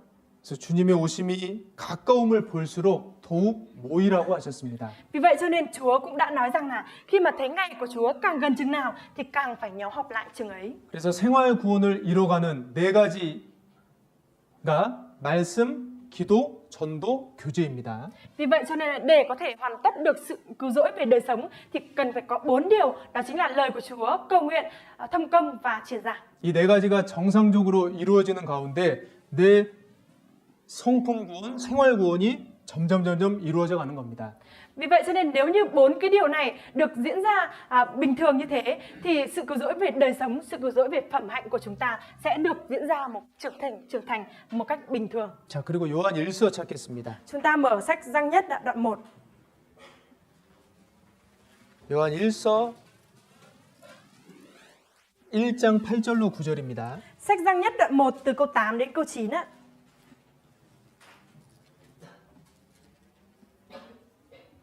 함께 읽겠습니다. Chúng ta cùng đọc ạ. Nếu 만일 chúng ta 우리가 nói mình 우리 không có 죄를 tội thì chúng ta tự lừa dối mình 속이고 và chân lý 또 không ở 진리가 trong 우리 chúng ta. 속에 Còn 있지 nếu chúng ta 아니할 xưng 것이요 tội mình thì 만일 Ngài là 우리가 thánh 우리 công 죄를 chính sẽ tha tội 자백하면 cho chúng 저는 ta và tẩy sạch 이쁘시고 chúng ta khỏi 우르사 mọi điều 우리 bất chính. 죄를 사하시며 모든 불의에서 우리를 깨끗게 하실 것이요. 네. 구원받은 이후의 죄에 대해서 잠깐 생각해 보겠습니다. Chúng ta hãy cùng nhau thử suy nghĩ về tội lỗi sau khi nhận được sự cứu rỗi ạ. 구원을 받아도 죄를 지을 수 있습니다. Dù đã nhận được sự cứu rỗi thế nhưng vẫn có thể mắc tội lỗi. 왜냐하면 우리 육체에는 이 죄성이 남아 있기 때문입니다. Bởi vì cơ thể của chúng ta vẫn có cái tính tội lỗi. 이 우리 몸이 구속되는 날, Cho đến khi mà ngày mà cơ thể của chúng ta được 그러니까 sự cứu rỗi. 우리 몸의 구원을 얻는 날까지는 죄성이 항상 이 몸 안에 남아 있습니다.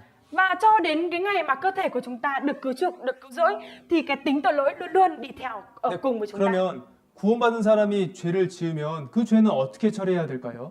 Thế thì những người mà đã nhận được sự cứu rỗi rồi và mắc tội lỗi thì làm thế nào để có thể loại bỏ được tội lỗi đó? 그게 여기서 나오는 자백입니다. Và ở đây đó chính là một cái lời nói, 자백. một cái lời tự bộc bạch về tội lỗi ở đây ạ. 네, 하나님께 자백하는 겁니다. Ở đây đó chính là việc mà tự xưng tội với Đức Chúa Trời. 죄에 대한 자백은 그리스도인만 할 수 있는 겁니다. Và việc tự bộc bạch về tội lỗi thì chỉ có Cơ Đốc nhân mới có thể làm được. 사람이 사람에게 자백한다고 해서 죄가 없어지는 게 아닙니다. Và con người thì không, khi mà tự bộc bạch tội lỗi với con người thì con người đó không thể nào giải quyết tội lỗi được cho con người. 천주교에서는 신부에게 가서 죄를 자백하고 용서받는다고 하는데 절대 그렇지 않습니다. Và ở bên Thiên Chúa giáo thì người ta nói rằng nếu như có tội thì cứ đến với linh mục và xưng tội với cha như thế thì sẽ được hết tội lỗi, khỏi tội lỗi. Thế nhưng tuyệt đối không phải như vậy. 사람이 사람의 죄를 용서해 줄 수 없습니다. Bởi vì con người không thể nào có thể loại bỏ được tội lỗi, tha thứ được tội lỗi cho con người. 자백한다고 죄의 형벌이 줄어드는 것도 아닙니다. Và cũng không phải là tự mà xưng tội như thế là có thể được giảm về tội lỗi đâu ạ, giảm về hình phạt đâu ạ. 금은방에서 보석을 훔친 죄인이 이제 법정에서 판사 앞에 섰습니다. Và có một tội nhân mà người đã cướp và vứt vàng bạc ở cái tiệm vàng ạ, bây giờ đang đứng ở trước tòa. 이제 죄인이 자백을 합니다. Và cái tội nhân này thì đang xưng tội mình. 판사님, 작년에 있었던 하이퐁 살인 사건 제가 범인입니다. Thưa thẩm phán, sự thật thì tôi chính là kẻ phạm tội trong việc mà giết người ở Hải Phòng đã từng xảy ra ở năm ngoái. 몇 달 전 아파트 절도 사건 범인이 접니다. Và thưa thẩm phán thì tôi cũng chính là cái kẻ phạm tội trong vụ trộm cắp ở chung cư vào 3 tháng trước. 용서해 주세요. Hãy tha thứ cho tôi ạ. 용서가 되는 게 아니고요. 처벌만 늘어납니다. Ở đây không chỉ là sẽ không được tha thứ mà còn cái hình phạt lại còn trở nên tăng hơn. 심판자 앞에서 죄인의 자백은 아무런 효험이 없습니다.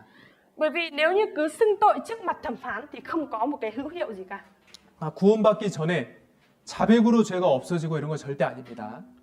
Vì vậy cho nên là trước khi mà nhận được sự cứu rỗi mà cứ xưng tội của mình mà tội lỗi được loại bỏ thì tuyệt đối không có điều đó đâu ạ. 하지만 구원을 받으면 완전히 달라집니다. Thế nhưng mà sau khi nhận được sự cứu rỗi thì hoàn toàn được thay đổi. 구원을 받으면 그리스도인은 하나님의 아들입니다. Bởi vì sau khi nhận được sự cứu rỗi thì chúng ta trở thành con cái của Đức Chúa Trời. 아버지 앞에 아들의 죄는 형벌과 관련된 게 아니라 관계와 관련이 됩니다. Mà tội lỗi trước mặt cha như thế, tội lỗi của con trước mặt cha như thế thì không có liên quan đến hình phạt nữa mà sẽ liên quan đến cả mối quan hệ. 아버지 앞에 죄가 있으면 불편하잖아요. Nếu như mà có tội lỗi trước mặt cha thì sẽ cảm thấy rất là bất tiện đúng không ạ? 아버지가 혼내셔서 용서를 받든지 아니면 먼저 용서를 빌든지 해서 그 아버지와 아들의 관계가 회복돼야 됩니다. Và làm thế nào đó để khi mà con mắc tội lỗi như thế thì người cha cũng có thể là tha thứ và giải quyết cho, hay cũng có thể là làm cách nào đó để mau chóng có thể bình thường lại được mối quan hệ giữa con và cha. 그리스도인이 그렇습니다. Và những cơ đốc nhân thì cũng giống như vậy. 자백을 안 한다고 해서 지옥에 가는 건 아닙니다. Nếu như không có xưng tội thì cũng không phải là trở về địa ngục nữa. 그런데 죄를 자백하지 않고 살아가면 삶에 어두움이 들어옵니다. Thế nhưng nếu như mắc tội lỗi mà lại không có xưng tội thì đời sống sẽ có bóng tối đi vào, trở nên tối tăm. 어둠은 빛을 싫어하잖아요. Ở đây 어둠은 빛을 싫어합니다. có ánh sáng ở trong bóng tối ạ. 어둠은 빛을 싫어합니다. Bóng tối thì ghét ánh sáng ạ. 그러니까 자백하지 않으면 자꾸 죄가 있으면요 하나님을 멀리하고 싶습니다. Vì vậy cho nên nếu như mà cứ thường xuyên mắc tội lỗi mà không xưng tội lỗi thì dần dần trở nên xa cách với Đức Chúa Trời. 빛이신 하나님과 멀어지고 싶고요. 빛의 자녀들인 형제 자매들과도 멀어지고 싶습니다. Trở nên xa cách, dần dần rời xa với Đức Chúa Trời là ánh sáng và dần dần cũng sẽ trở nên rời xa với các anh chị em. 하고 싶습니다. Muốn 멀어지고 싶습니다. khi mà không muốn xưng tội về tội lỗi như thế thì sẽ muốn rời xa Đức Chúa Trời và cũng muốn rời xa các anh chị em nữa.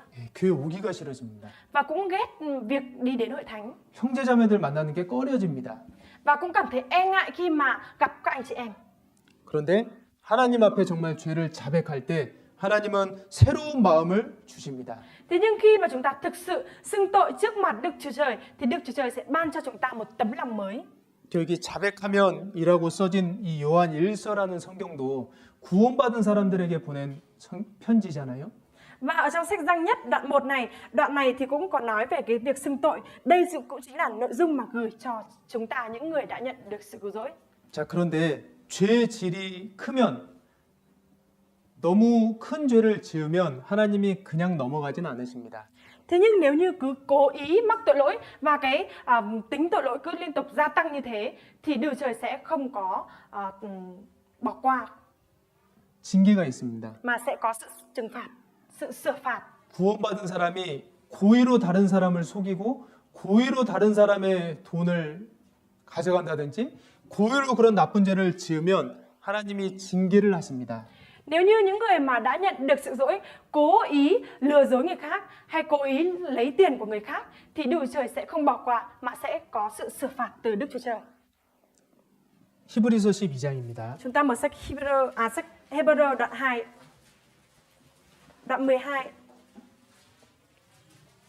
Sách Hebrew đoạn 12.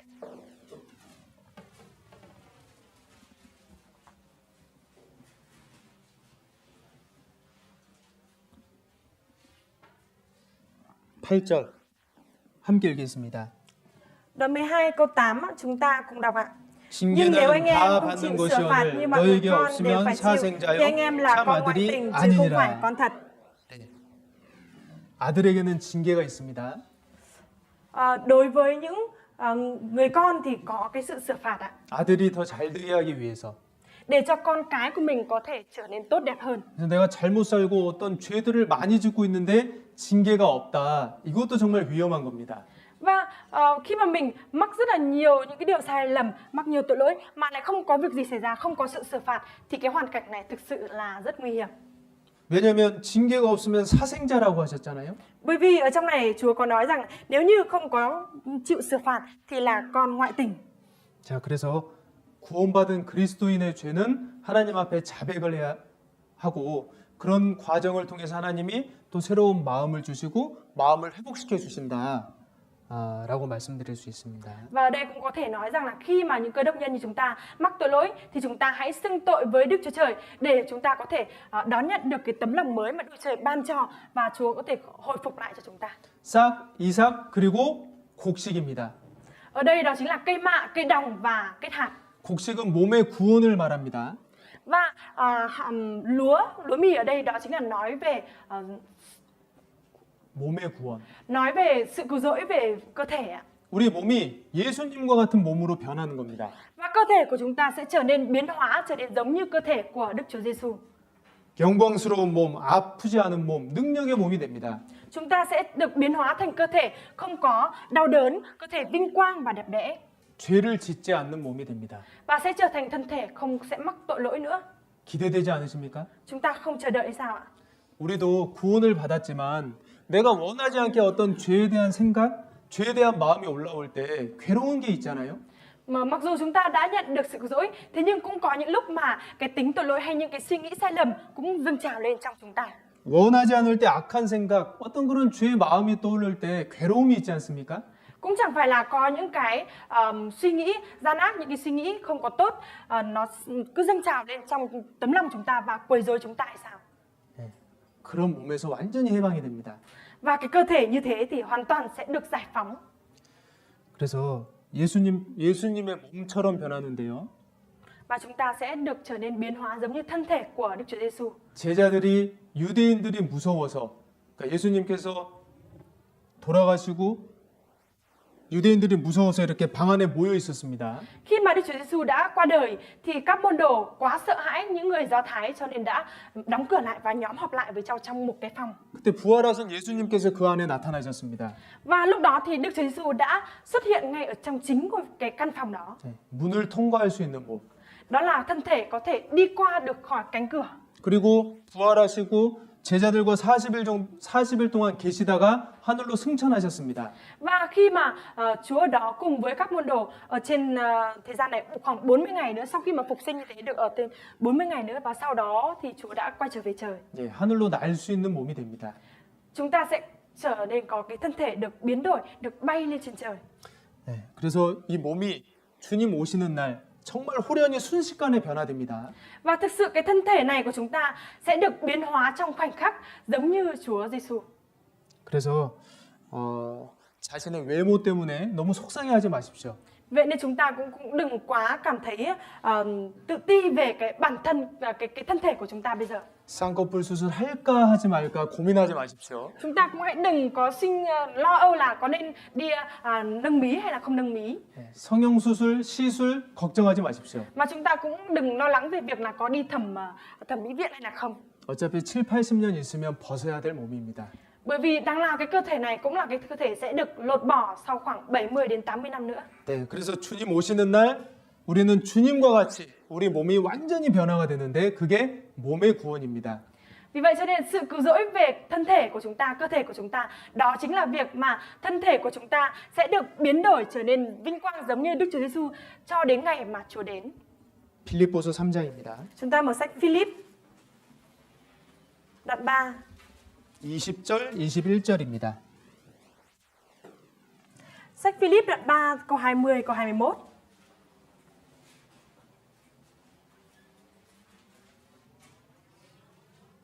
빌립보서 3장 20절, 21절을 함께 읽겠습니다. Sách Philip đoạn 3 câu 20 câu 21 chúng ta cùng đọc ạ. 오직 Nhưng chúng ta 우리의 là công dân 시민권은 trên trời. 하늘에 Từ nơi 있는지라 ấy chúng ta trông được 거기로서 Chúa 구원하는 và 자 trông Chúa là 주 Đức Chúa 예수 Giêsu 그리스도를 Christ. Ngài sẽ biến 기다리노니 hóa thân thể 그가 tất hèn 만물을 của chúng ta 자기에게 trở nên 복종케 giống như 하실 thân 수 thể 있는 자의 vinh quang của 역사로 Ngài, dùng 우리의 quyền năng 낮은 khiến muôn vật 몸을 quy phục 자기 Ngài. 영광의 몸의 형체와 같이 변케 하시리라. 우리의 낮은 몸을 자기 영광의 몸의 형체와 같이 변케 하시리라. Ngài sẽ biến hóa thân thể thấp hèn của chúng ta trở nên thân thể giống như Chúa là thân thể vinh quang. 네, 그래서 세 가지 구원에 대해 말씀드렸습니다. Và tôi đã chia sẻ với mọi người về 3 sự cứu rỗi ạ. 영혼 구원, 생활 구원, 몸의 구원입니다. Sự cứu rỗi về linh hồn, sự cứu rỗi về đời sống và sự cứu rỗi về thân thể. 자, 그리고 마지막으로 베드로전서 5장 8절 찾겠습니다. Và cuối cùng chúng ta hãy tìm trong sách Phi-rơ nhất đoạn 5 ạ.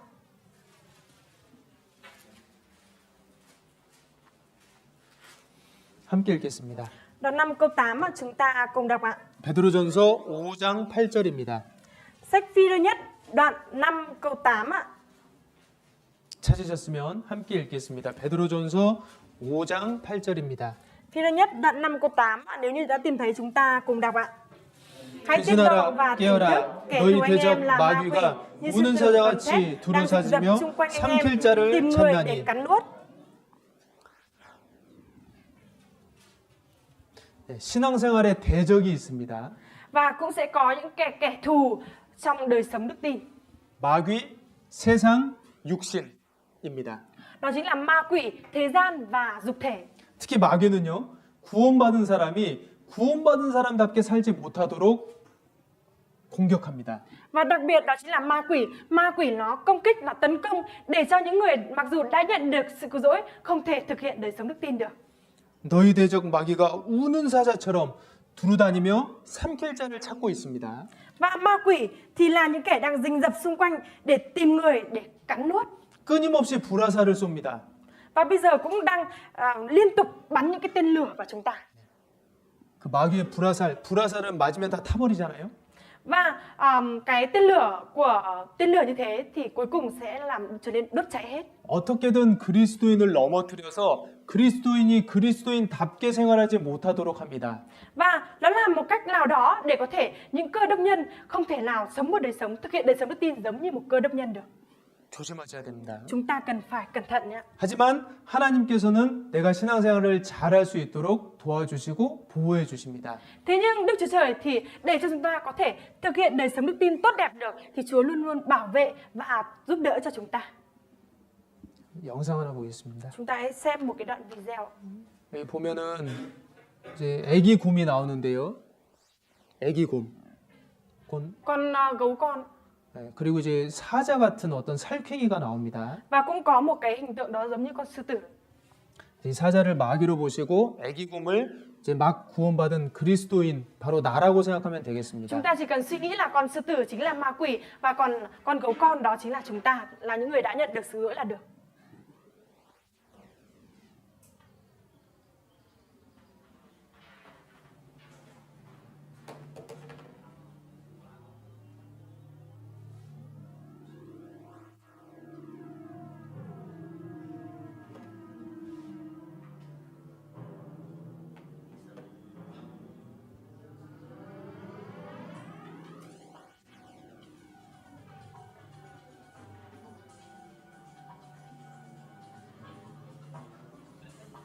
nhiều.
네,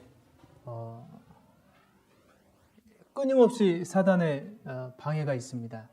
Sẽ luôn luôn có cái sự tấn công của cản trở của ma quỷ không dừng, không ngứt. 하지만 우리 하나님 아버지가 계십니다. Thế nhưng chúng ta có Đức Trời là cha của chúng ta. 네, 그래서 항상 교제 안에서 신앙의 그 네 가지를 꾸준히 하는 가운데 신앙의 그 신앙생활 그 성품 구원, 생활 구원을 이뤄놔야 하겠습니다. Vậy nên chúng ta hãy cùng ở trong Chúa, chúng ta cùng thực hiện một đời sống đức tin cùng với 4 điều đó để chúng ta có thể hoàn tất được cái sự cứu rỗi về đời sống cũng như sự cứu rỗi về phẩm hạnh của chúng ta. 한 가지 좀 말씀드리면 여기 신앙생활의 비결이 나와 있는 것 같아요. Và một điều tôi cũng muốn chia sẻ thêm mọi người ở đây đó chính là có một bí quyết về thực hiện đời sống đức tin. 36개 도망을 잘 쳐야 됩니다. Trong 36 kế chuồn là thượng sách. 죄 유혹이 있을 때 그 자리를 피해야 되고요. Khi mà có sự cám dỗ của tội lỗi thì chúng ta cần phải tránh khỏi cái vị trí đó. 죄로 유혹하는 누군가가 있다면 바로 도망가야 됩니다. Vì vậy nếu như mà có người nào cám dỗ chúng ta thì chúng ta cần phải bỏ trốn, chuồn nhanh. 요셉은 보디발의 아내가 유혹했을 때 그 자리를 피해서 도망갔습니다. Cũng giống như Daniel khi mà bị vợ của Joseph bị cám dỗ, Joseph bị cám dỗ bởi vợ của Potiphar thì lúc đó thì Joseph đã bỏ chạy. 네, 피해야 됩니다. Chúng ta cần phải tránh, cần phải chạy trốn. 네, 그럼 기도하고 마치겠습니다. Chúng ta cùng cầu nguyện để kết thúc ạ.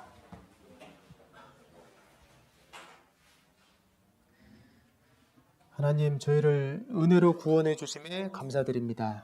Đức Chúa Trời ơi, chúng con dâng lời cảm tạ ơn Chúa vì Ngài đã cứu chuộc chúng con. 저희가 주님 오실 때까지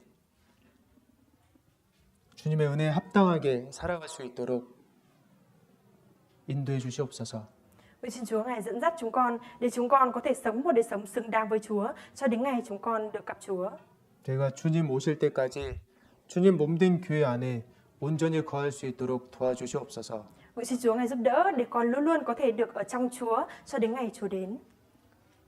그래서 저희가 성장함으로 또 누군가에게 복음을 전하고 또 누군가를 도와줄 수 있는 신앙인이 될 수 있도록 인도해 주시옵소서. Nguyện xin Chúa Ngài dẫn dắt chúng con để chúng con có thể có một đời sống trưởng thành, để thông qua đời sống đó của chúng con có thể truyền giảng được cho ai đó và cũng có thể giúp đỡ được các anh chị em nào đó. 또 이번 한 주 더 힘있게 그리스도인답게 은혜 합당한 모습으로 살아갈 수 있도록 도와주시옵소서. Chúa ơi, nguyện xin Chúa Ngài giúp đỡ để trong tuần mới này chúng con có thể sống một đời sống xứng đáng với tin lành của Chúa và sống có thể báo đáp được ơn huệ của Chúa. 이 모든 말씀 예수님 이름으로 기도드렸습니다. Chúng con thành kính cầu nguyện nhân danh Đức Chúa Giêsu Christ. Amen.